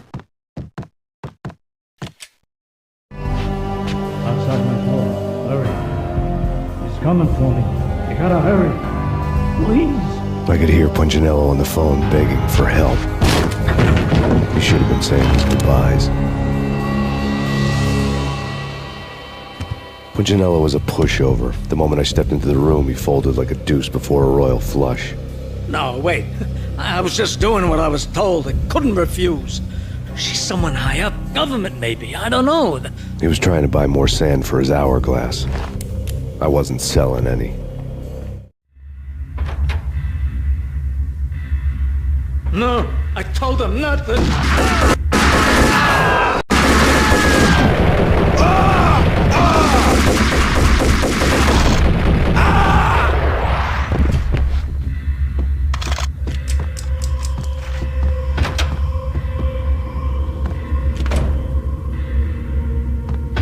Drop it.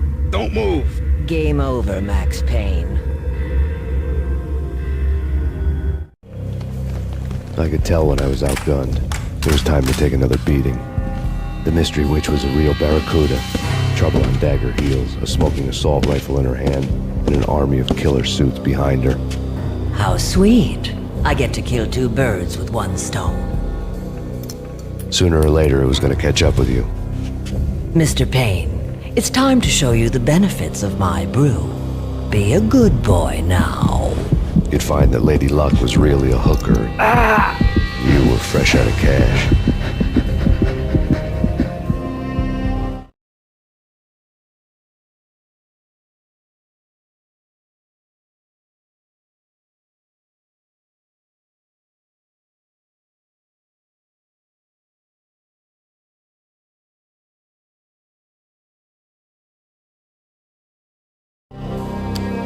Gentlemen, we're done here. Take me to Cold Steel. She had just given me an OD of Valkyr. I could feel green fire eating my brains. They turned to steam. They did a fade on me. I'd never had a chance. The witch had got me just as sure as if she put a gun to my head and pulled the trigger. The shadows rushed me, bruised mugshot faces hungry for revenge. They knew my weak spots and closed in for the kill. The floor turned into a vortex of green blood. I fell.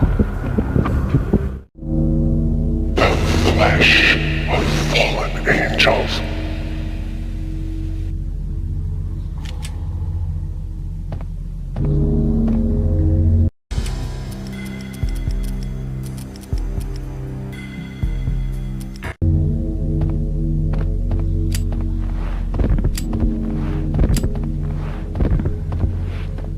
Who's there? Max? Max, is that you? Max? Where are you, Max? Please. No, please, Max, no. I'm sorry. Please don't, Max, no. Please.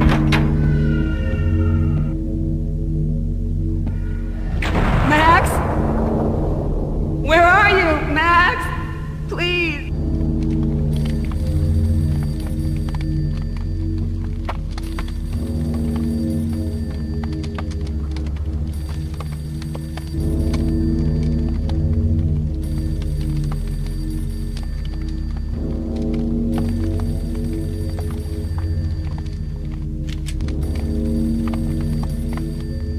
The letter was staring at me. There was something disturbingly familiar about the letter before me. The handwriting was all pretty curves. You're in a graphic novel. The truth split my skull open, the glaring green light washing the lies away. All of my past was just fragmented still shots, words hanging in the air like balloons. I was in a graphic novel. Funny as hell. It was the most horrible thing I could think of.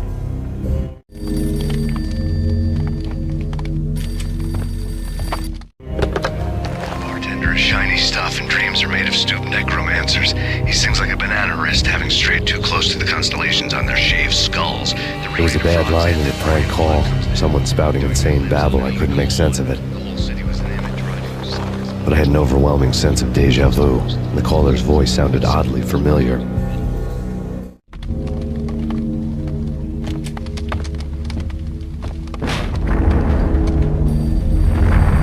The weird piece of paper looked dangerous.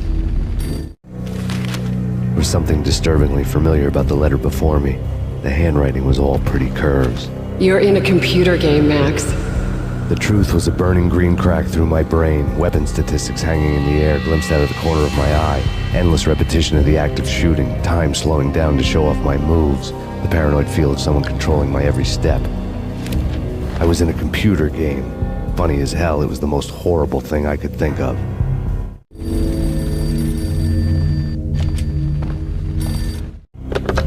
Don't lose it. It's Valkyr. The drug. Snap out of it. Try to remember. It was a bad line in a prank call. Someone spouting insane babble. I couldn't make sense of it. But I had an overwhelming sense of deja vu, and the caller's voice sounded oddly familiar.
Murderer! You killed her!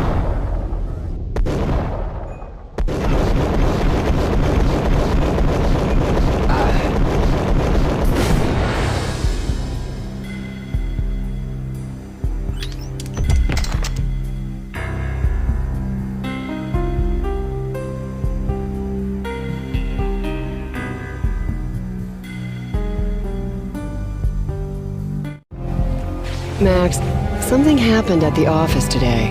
A strange memo. Something about Vikings.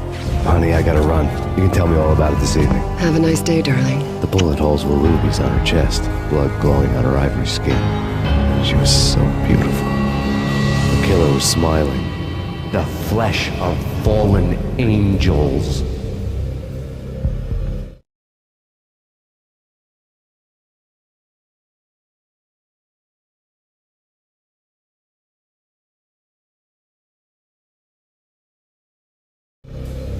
Slowly, the green nightmare faded, leaving dark stains on my soul that would never come off. I felt like flatlining. I was all shook up.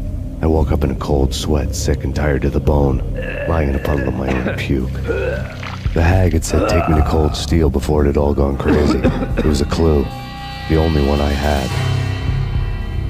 It took me forever to crawl back to my feet and hit the road, but when I did, I drove straight to Cold Steel Foundry outside the city.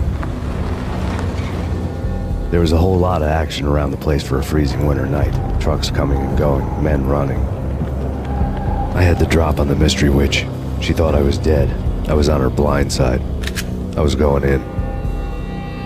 The bad trip had put me in a crazy mood, adrenaline pumping through my aching veins. Staggering on the mill roof in ice and snow and wild wind, I was a ninja. My kung fu was strong. I wasn't kidding anybody. At best, I was Superman on Kryptonite about to fall through a skylight, down to where it was all going down.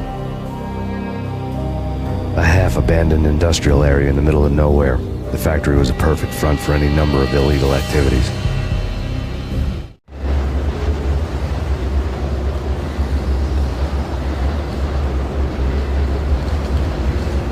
In the belly of the plant, molten metal boiled and bubbled like a witch's brew.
Out in the night, snow fell like confetti over the Devil's Parade. The storm was anything but over.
you believe it? I bet they sleep with their rifles. I bet they've given them names. I guess. So, you don't have a name for your gun? Hello? Hell no. You do? Well, yeah, kind of. Hey, let's hear it.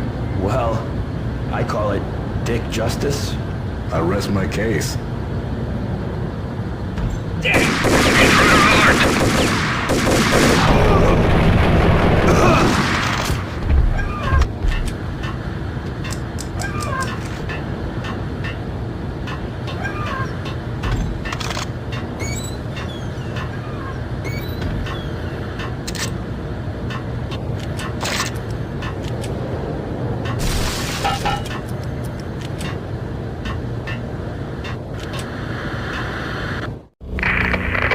Perimeter breached. The facility has been compromised. Repeat, the Deep Six has been compromised.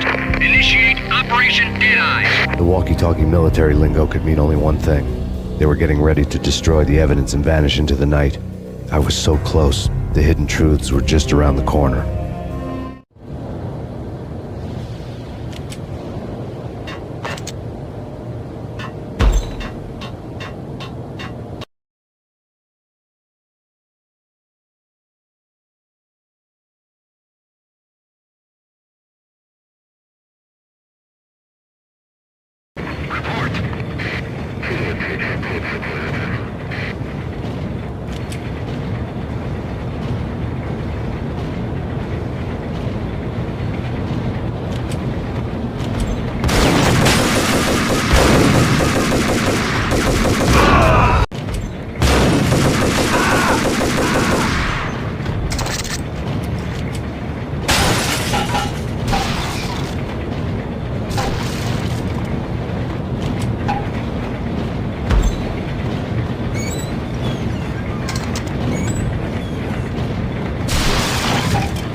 Folder on the table told a grim tale.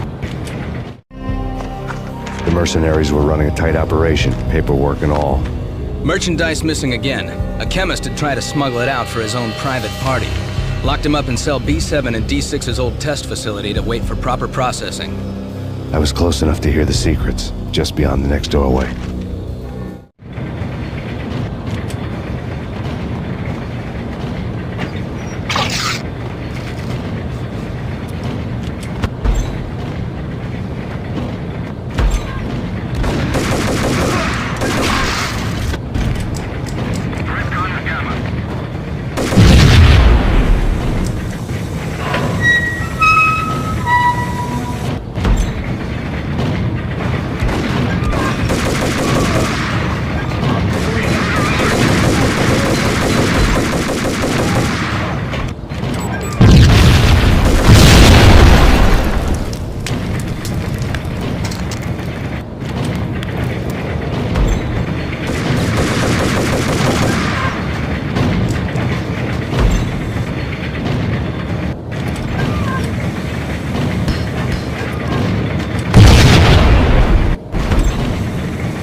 monitor showed me the way.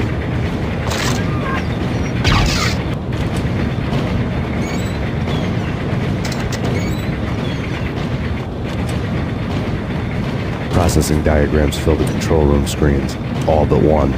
An elevator titled D6 on one of the screens, somewhere onwards, past rows of ovens, in the core of the plant.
I had taken on the role of the mythic detective, Bogart as Marlowe or as Sam Spade going after the Maltese Falcon to unravel all the mysteries. Following a path of clues to that final revelation, even if it would take me down to the cold, cavernous depths of a grave. You can't do this! My men are still inside! Do you have any idea why this is called Operation Dead Eyes?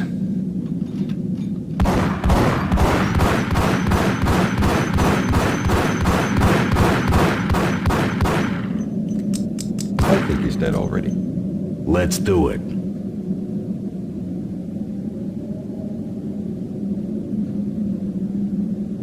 Attention all personnel. The self-destruction sequence has been initiated. Evacuate the complex immediately. Repeat. The self-destruction sequence has been initiated. Proceed to the nearest exit immediately.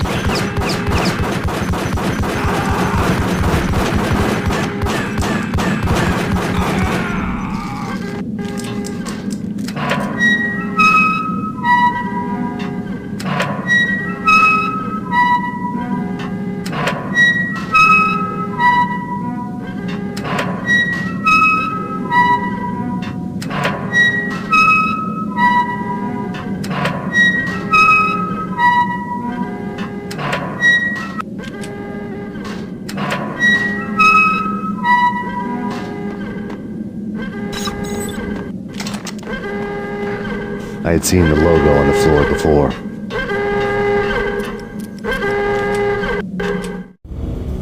There was an old army bunker under the steel mill. I knew the military plaque on the floor. I had seen 1,000 variations of the insignia on crumbling brick walls everywhere in the city. The sword replaced by a syringe. Project Valhalla, V for Valkyr, V for Valhalla. All of a sudden it read like a crackpot conspiracy theory. Attention all personnel. The self-destruction sequence has been initiated. Abort! Abort! The self-destruction sequence has been initiated!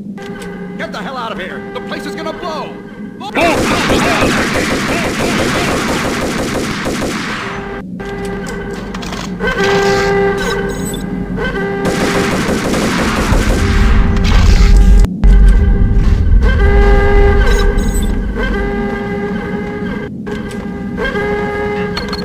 Like everything else in the Valkyr case, the door code was a mystery to me.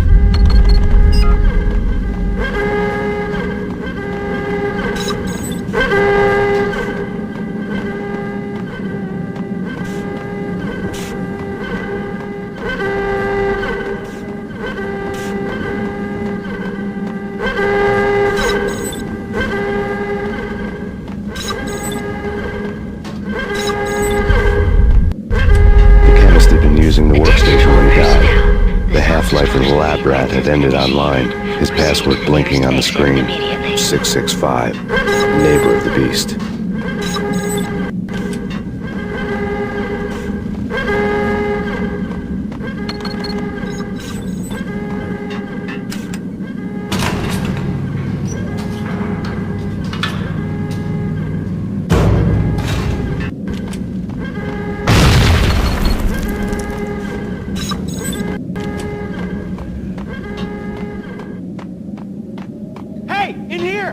Get me out of here! I'm innocent! There! Let me out!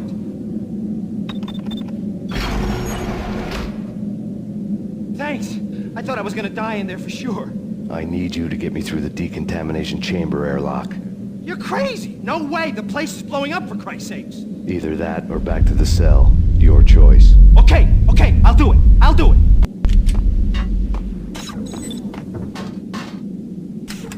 Attention all personnel. The self-destruction sequence has been initiated. Proceed to the nearest exit immediately.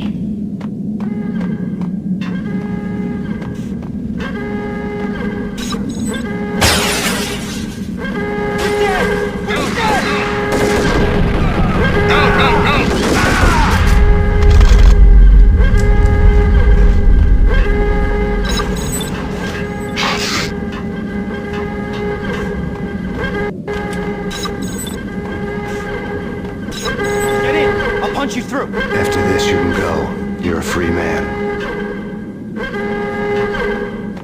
Decontamination in progress.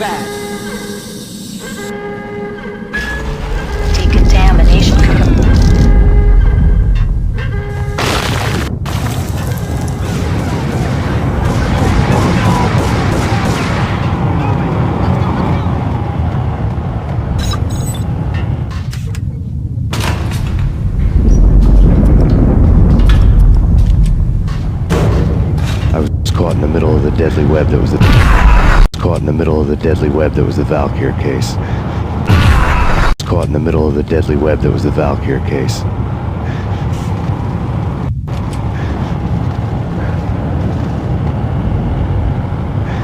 One of the lab terminals had the project logo on the screen.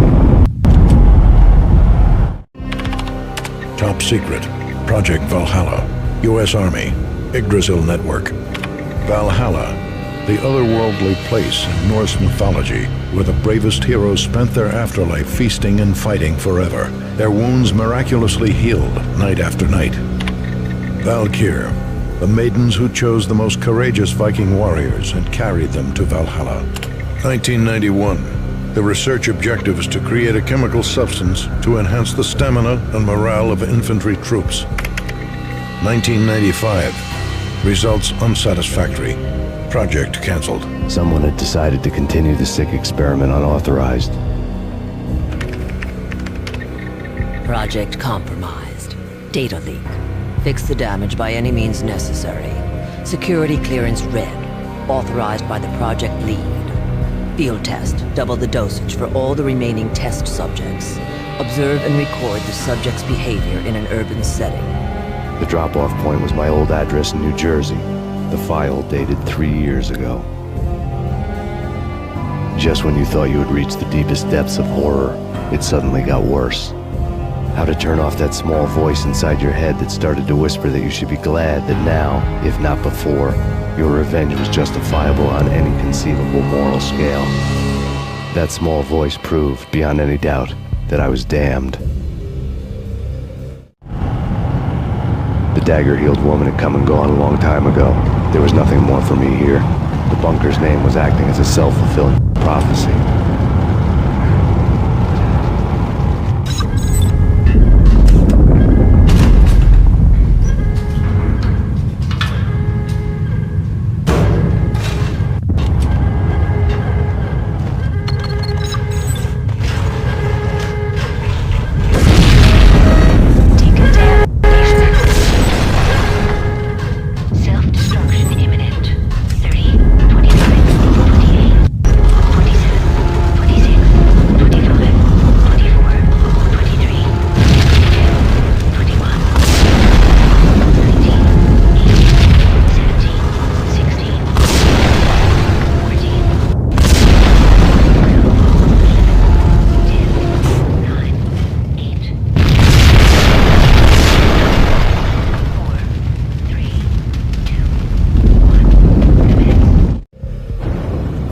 Together a jigsaw, and the final picture is you finishing that same puzzle. A mad, green-eyed killer standing behind you. An urban legend come true. The Project Valhalla test subjects had been the mad junkies who had murdered my loved ones. The rest was simple body count math. It all pointed to her. Ms. Valkyr. The factory went up in a fiery inferno behind me. All my leads were dead, turned to smoke and dust. I had lost my way. I hadn't slept in a million years.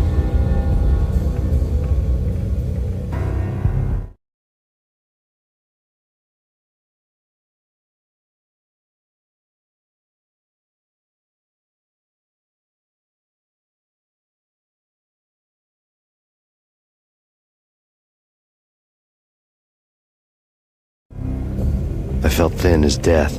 I've been living on an endless supply of week-old donuts. They were fuel for this crazy furnace inside my head. I couldn't remember when I had last seen the sun. I was on a permanent graveyard shift. When the darkness fell, New York City became something else, any old Sinatra song notwithstanding. Bad things happened in the night, on the streets of that other city, Noir York City. I was in an all-night diner, downing cup after cup of coffee that tasted like engine oil, when a new message from BB got me back on the killer track. What the hell happened at Roscoe Street? Maxie, I'm going out on a limb here. We need to talk this through, come up with a plan. 2:30 a.m., the Choir Communications Garage. The more I thought about Alex's murder and the frame-up, the more it felt like an inside job. I should have seen it coming. BB had sold me out, and now he wanted to finish what he'd started. The garage was dead. BB showed up in his tailor-made suit, gold watch, and cufflinks to match, all way beyond a cop's pay. Maxie. Oozing suave charm, he was guilty as hell. What does BB stand for anyway? Backstabbing bastard? Come on, don't be like that. Have a cigar. I don't smoke. You have no idea how big this is. It's huge. You have no idea. I think I do. You're a bribe-taking bent cop who sold out his partner. Those mobsters in the subway were a dead giveaway. Hard to miss. Bet it was exactly like this with Alex. Up close and personal. You can't win this one, Max. No, but I can make damn sure none of you do either. BB turned out to be another cardboard cutout bad guy.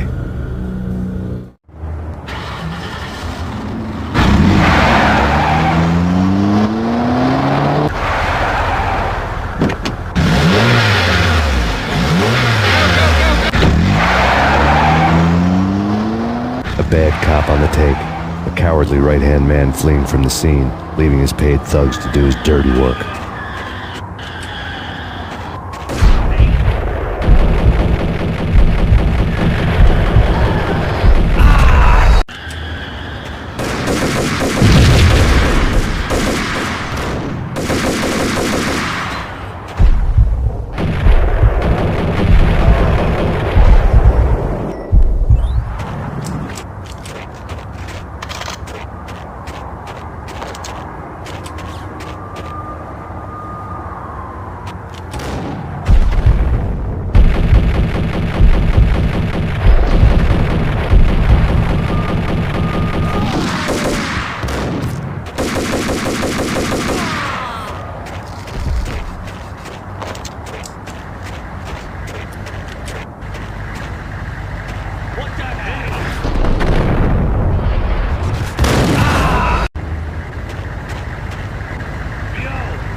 Punchinello Manor in Westchester.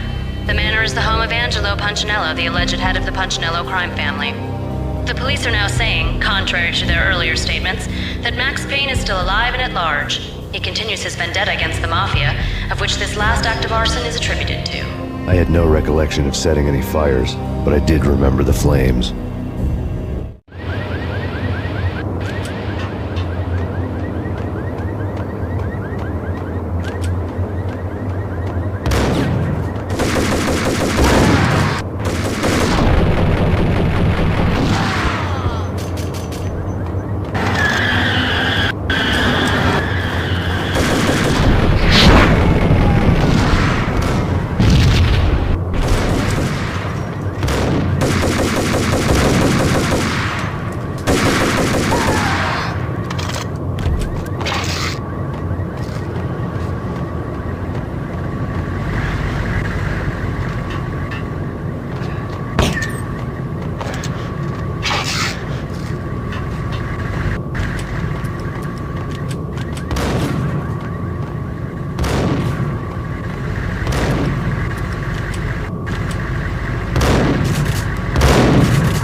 people who refuse to see the inevitable, refuse to do the smart thing.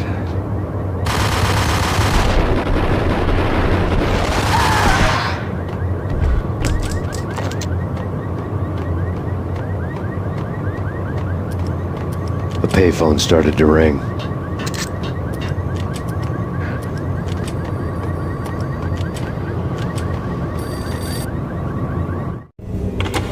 Yeah.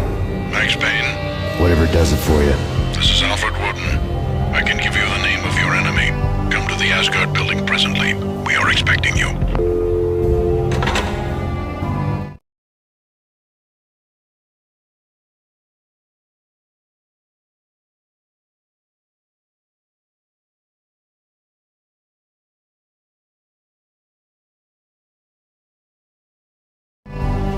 Woden was waiting for me on the steps of the old building. Mr. Payne, let's go inside.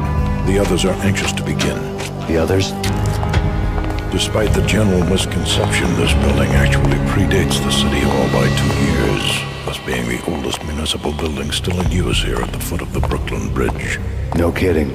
The old man played tour guide as he led me through a dark, domed hall. The answers I was after loomed large ahead. Mr. Payne, I would like to introduce you to my colleagues in what we call the Inner Circle. You've been watching too much X-Files. You have seen the files on Project Valhalla. We can fill the gaps, provide you with the information missing from those files. We were all involved in the early stages of the project during the Gulf War. What's the catch? We would very much like to blow this thing wide open, but our hands are tied. Her name is Nicole Horn. She was the key figure in Project Valhalla. When the funding was discontinued, she simply refused to quit. She knew exactly what she had in her hands. Nicole Horn is the president of Acer Corporation. She has more than half the city in her pocket. This must be kept under wraps. If you try to go public with this, we will deny any knowledge. We need you to take her out. Afterwards, we can protect you. Make all the charges go away. That was the cue for the killer suits to kick in the doors and swarm inside. It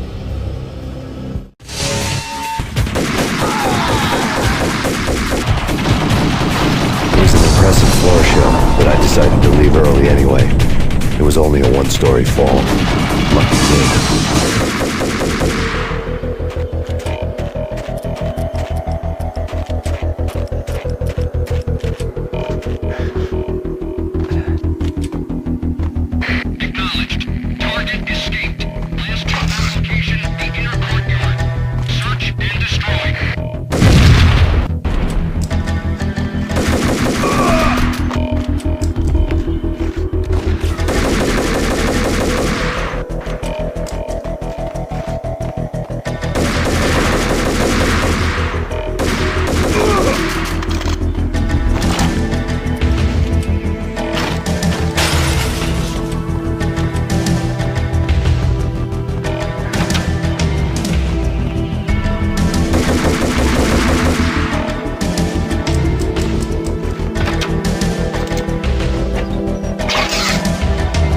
One of the monitors showed what was left of the Inner Circle.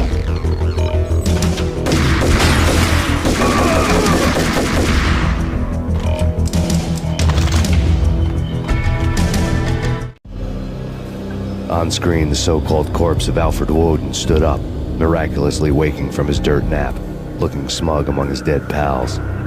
In the land of the blind, the one-eyed man is king. I didn't know how he'd pulled it off, but it was a pretty slick way to get out of all his promises. Most of what he had said fit too well to be a load of crap.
is your answer to those saying that he is actually providing a service long overdue to the city? This crusade nonsense has gone too far. He's out of control. It must stop. He will be stopped. That was Deputy Chief Jim Bravura from the New York City Police Department.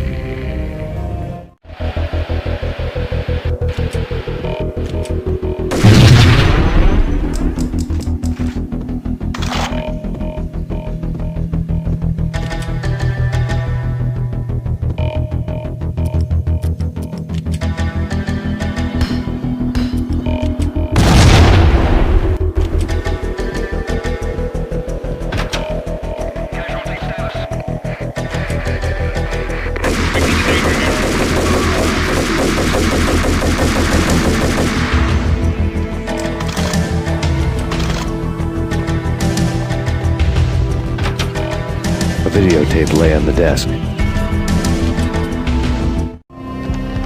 Nicole Horn had blackmailed the inner circle into silence. The tape came with a curt extortion note on a piece of expensive paper. I remembered Candy Dawn taping her clients in action on the side, selling the tapes to the highest bidder. I was sure that kinky sex was nowhere near Alfred Woden's worst sin. But I had a feeling that when this was over, any collateral would come in handy.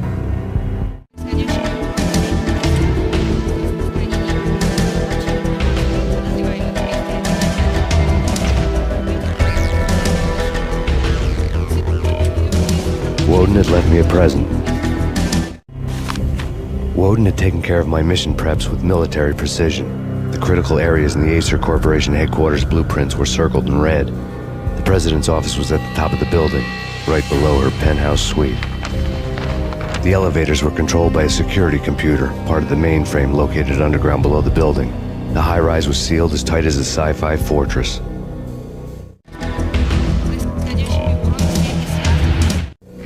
Nothing seems to stop Acer Corporation's phenomenal victory march. Incredibly, the stocks are still rocketing. Worried experts already see a danger in the company's success. Some have gone as far as to say that Acer Corporation is about to become an even bigger monopoly than Microsoft ever was.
Cassidy and the Sundance Kid.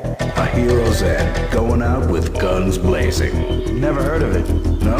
Okay, newer stuff then. The Usual Suspects, where Spacey walks out of the police station and suddenly loses his limb. Or hey, 7, where Brad Pitt gets to that head-sized blood-soaked cardboard box. Now I know. Freaking zombie demons from outer space. Drowning in blood was cool.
dreamed of revenge. Those dreams were always nightmares, of coming close and then failing. Now I was close. I had a name to guide me, Nicole Horn. I had nothing to lose.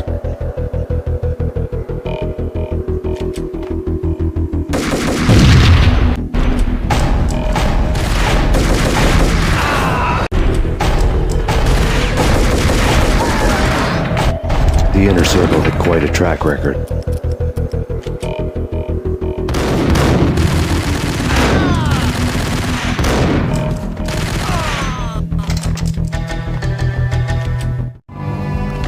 Project Valhalla had not been the only thing the Inner Circle had been involved in. There were rows of cabinets full of files. The Serpentine Secret Society went back a long way, always pulling strings from the shadows. I couldn't say I was sorry. Woden's move in some Byzantine power game had cut the Circle's membership roster to 1. The old man wanted me on cleanup duty. It was my mess, too.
scumbag who gets in your way. License to kill. Like James Bond. Engaging hostile.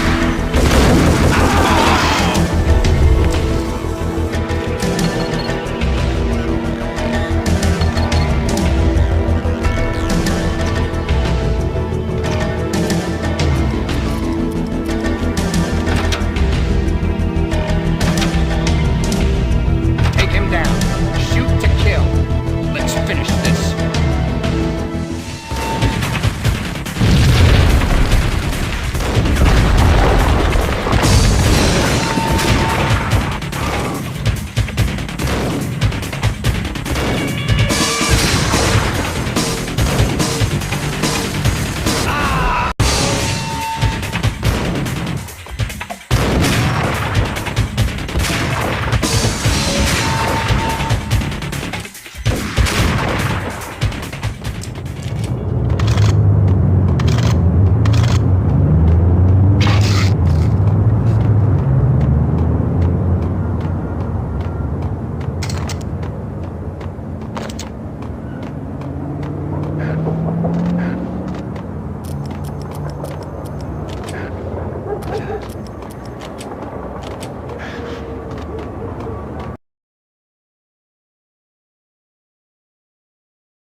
Mine wasn't the most original approach to the problem. It wasn't as if it hadn't all been done before. An eye for an eye, the first principle of revenge. Old as dirt, still going strong. The cardinal rule in going after someone with an intention to kill was not to make it personal, which it almost always ended up being anyway. It did with me. I took my time, cruising around the city in the snow. There was no hurry. I knew what I had to do now. I took my time, thinking about it, building up the rage. When I was ready, I parked the stolen wheels at the front entrance of the Acer Corporation headquarters. Got out, got in, got cracking. I had a bullet with Nicole Horn's name on it. I had 10,000 bullets with the Hag's name on them. She had ultra-high-tech security systems, enough mercenaries and weaponry to start World War III. There was no fear. New York disappeared behind a veil of snow. I had crossed the threshold. This was her domain, sleek and sexy and soulless, all glass and steel. A place of color-coded security key cards, metal detectors, and surveillance systems.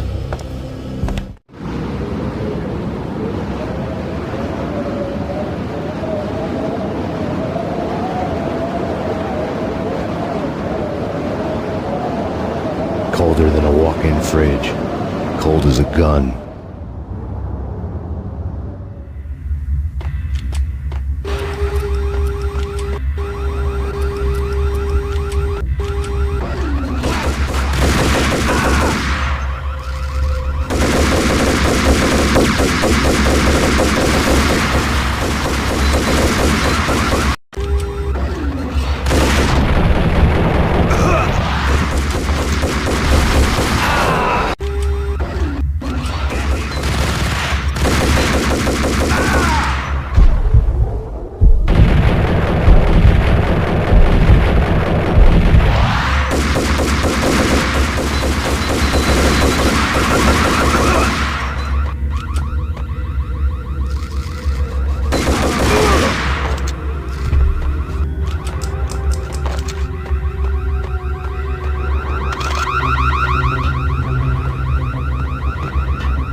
Mona. Looking good. Max, we gotta stop meeting like this. It will be a cold day in hell before I let a narc cop stop me. Miss Sachs, do your job. Relax, Max. You're a nice guy. I don't kill nice guys. You're not bad yourself. It was different when Horn wanted Punchinello dead. To cut her ties to the Mafia, he deserved to die. The same goes with her. She's the bad guy here. Her sister was whispering to her in my favor. I knew the appetites of ghosts intimately. They hungered for revenge. No! A gunshot boomed and she fell down in slow motion. She was a nice girl, not really a stone-cold killer. And now she was stone-cold dead. Like religious fanatics or loyal samurai, Horn's private army was coming at me. Max Payne located.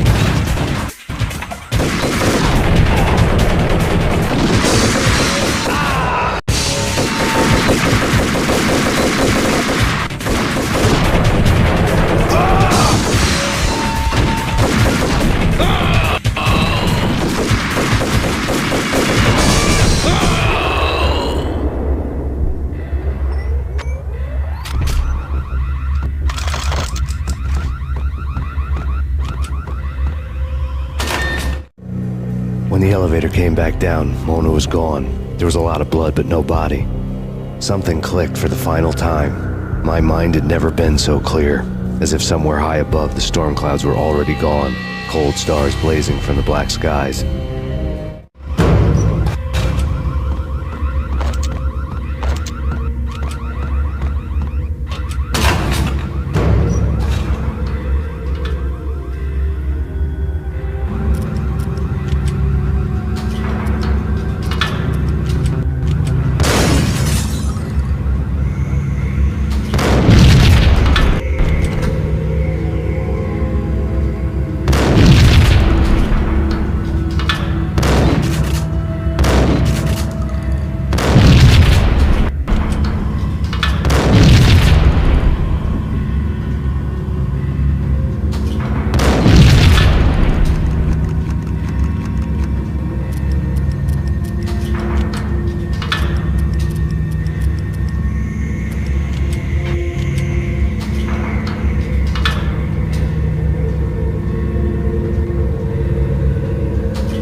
Movies, and I'm talking about the coolest of the cool. It always seems like time slows down in the middle of the action. You know, you can see the bullets flying through the air, the hero dodging in slow motion. Oh man, it would be so cool to be movies, and I'm talking about the coolest of the cool. It always seems like time slows down in the middle of the action. You know, you can see the bullets flying through the air, the hero dodging in slow motion. It would be so cool to be able to do that. Bullet time, that's what they call it. Bullet time, yeah, would be so cool. Hey! Ah! Ah! Ah! Ah!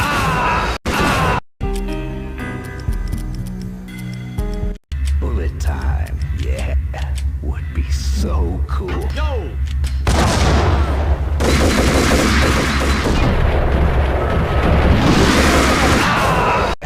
Would be so cool. Yo! Ah!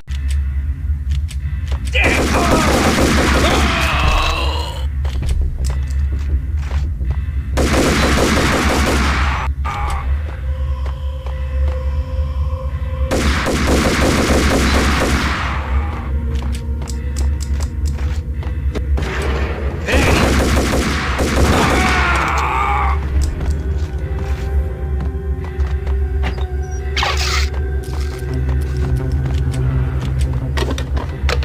I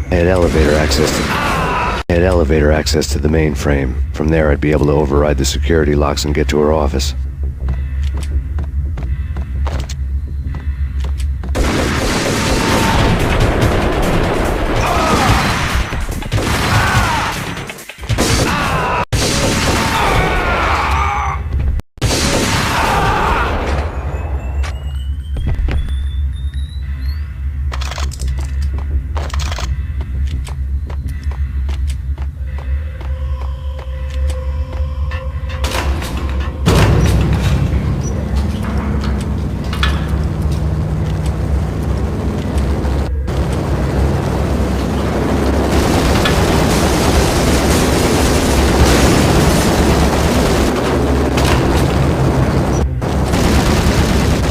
Chopper was Horn's pet guardian, inhuman and flawless. It was stalking me. Stereotyped. I'm not a cold-blooded killer. I'm a nice guy. I love my wife. I have 2 boys I'm very proud of. You just have to make the ends meet. And if that means I have to shoot someone now and then, hey, it's just my job from 9 to 5. Well, not quite from 9 to 5, but I hear you.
Locks were now offline.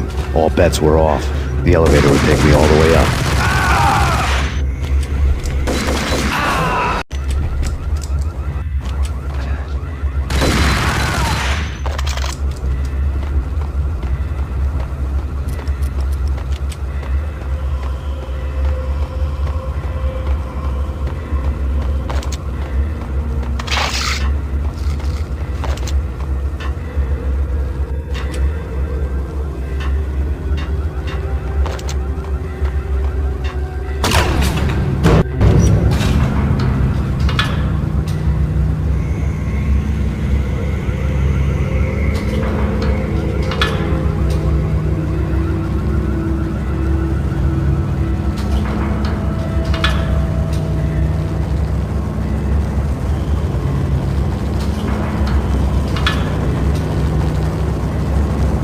Seen from this height, the night seemed to stretch on to eternity.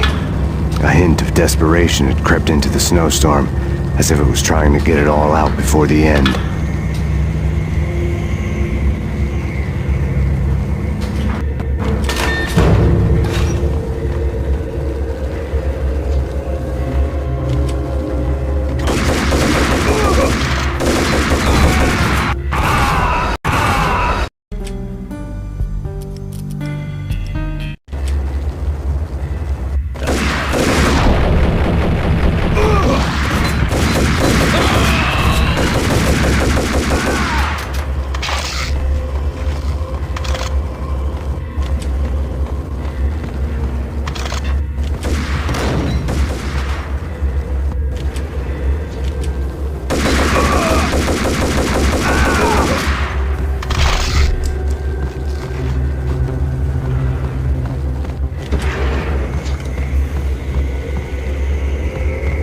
Horn's personal computer was on.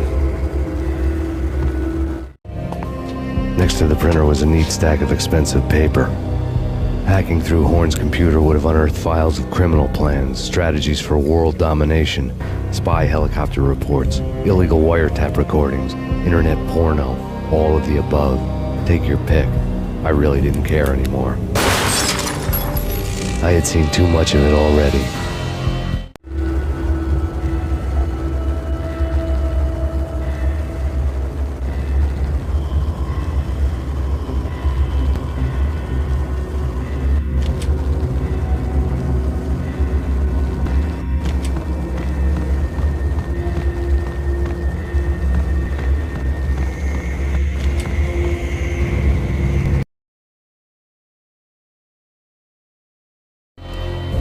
Valkyr had been meant to be a white-winged maiden that would lift you to a warrior's heaven, but it turned out to be a one-way demon ride to hell.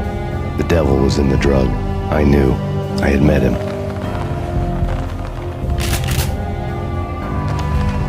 And now I was gonna kill her. The queen of the underworld who had tried to lift herself closer to heaven with her drug money. No begging, no bribes. She knew better. Honor among killers. We who were about to die. Both of us knew how this would end. In pain and suffering. All this because your wife stuck her nose into things that were none of her business. The cops were coming to take me away. The sirens were like a bad conscience I couldn't shake.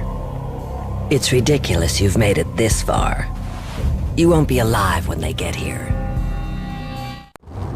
Stop him!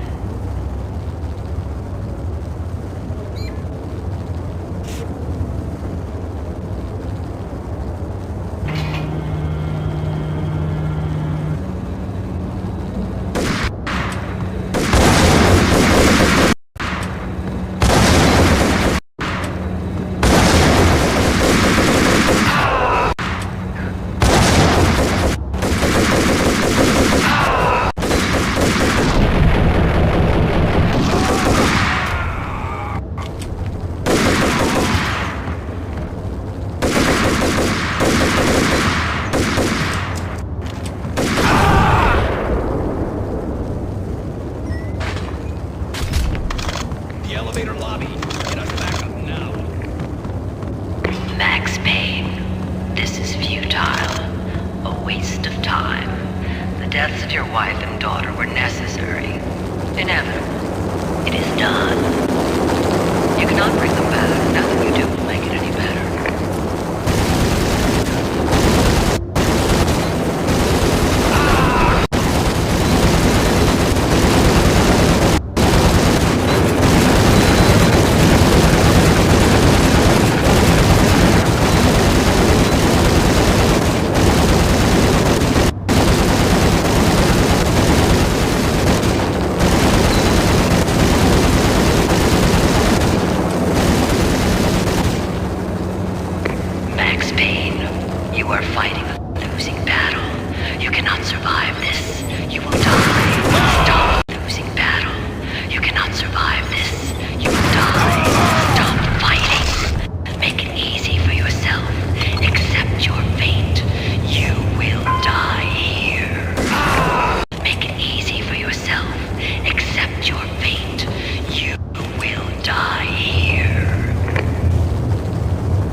Not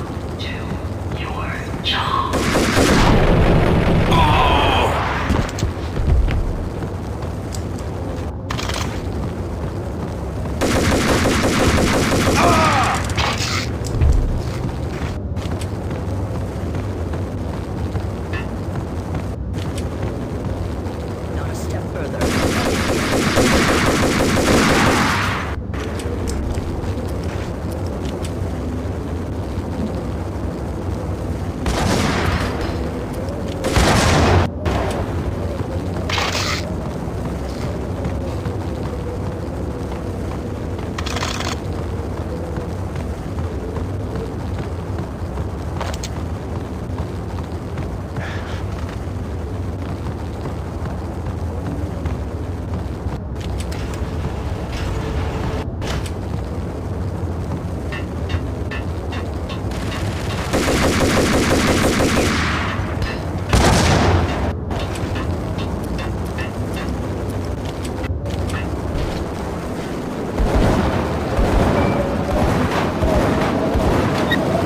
Roger that.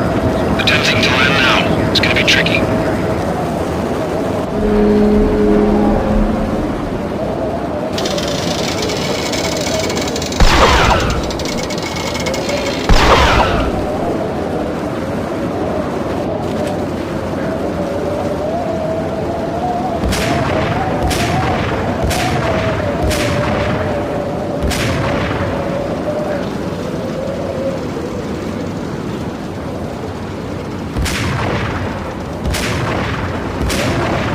The cables were too thick for bolts. I'd have to find their weak spot to cut them.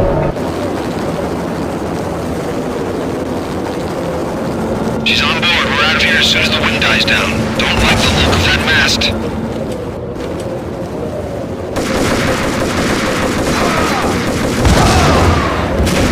Lift off in 1 minute.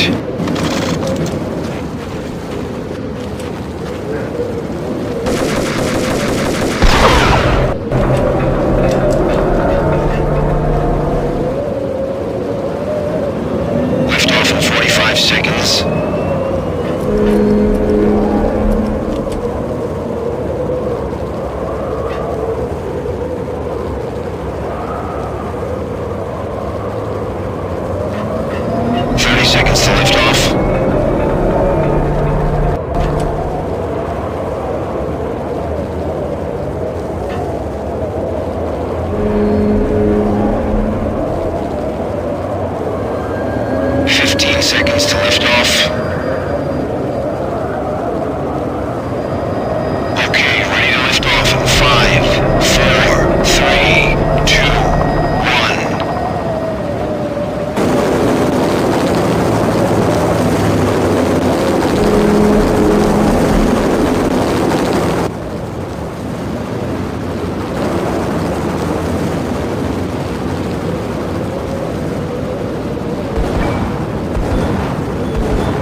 dead. The final gunshot exclamation mark to everything that had led to this point. I released my finger from the trigger.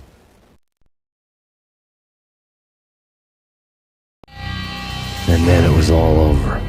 The storm seemed to lose its frenzy. The ragged clouds gave way to the stars above. Max Payne, this is Deputy Chief Jim Bravura from the NYPD. We've got the building surrounded. Throw down your weapons and lie down with your hands behind your head. A bit closer to heaven.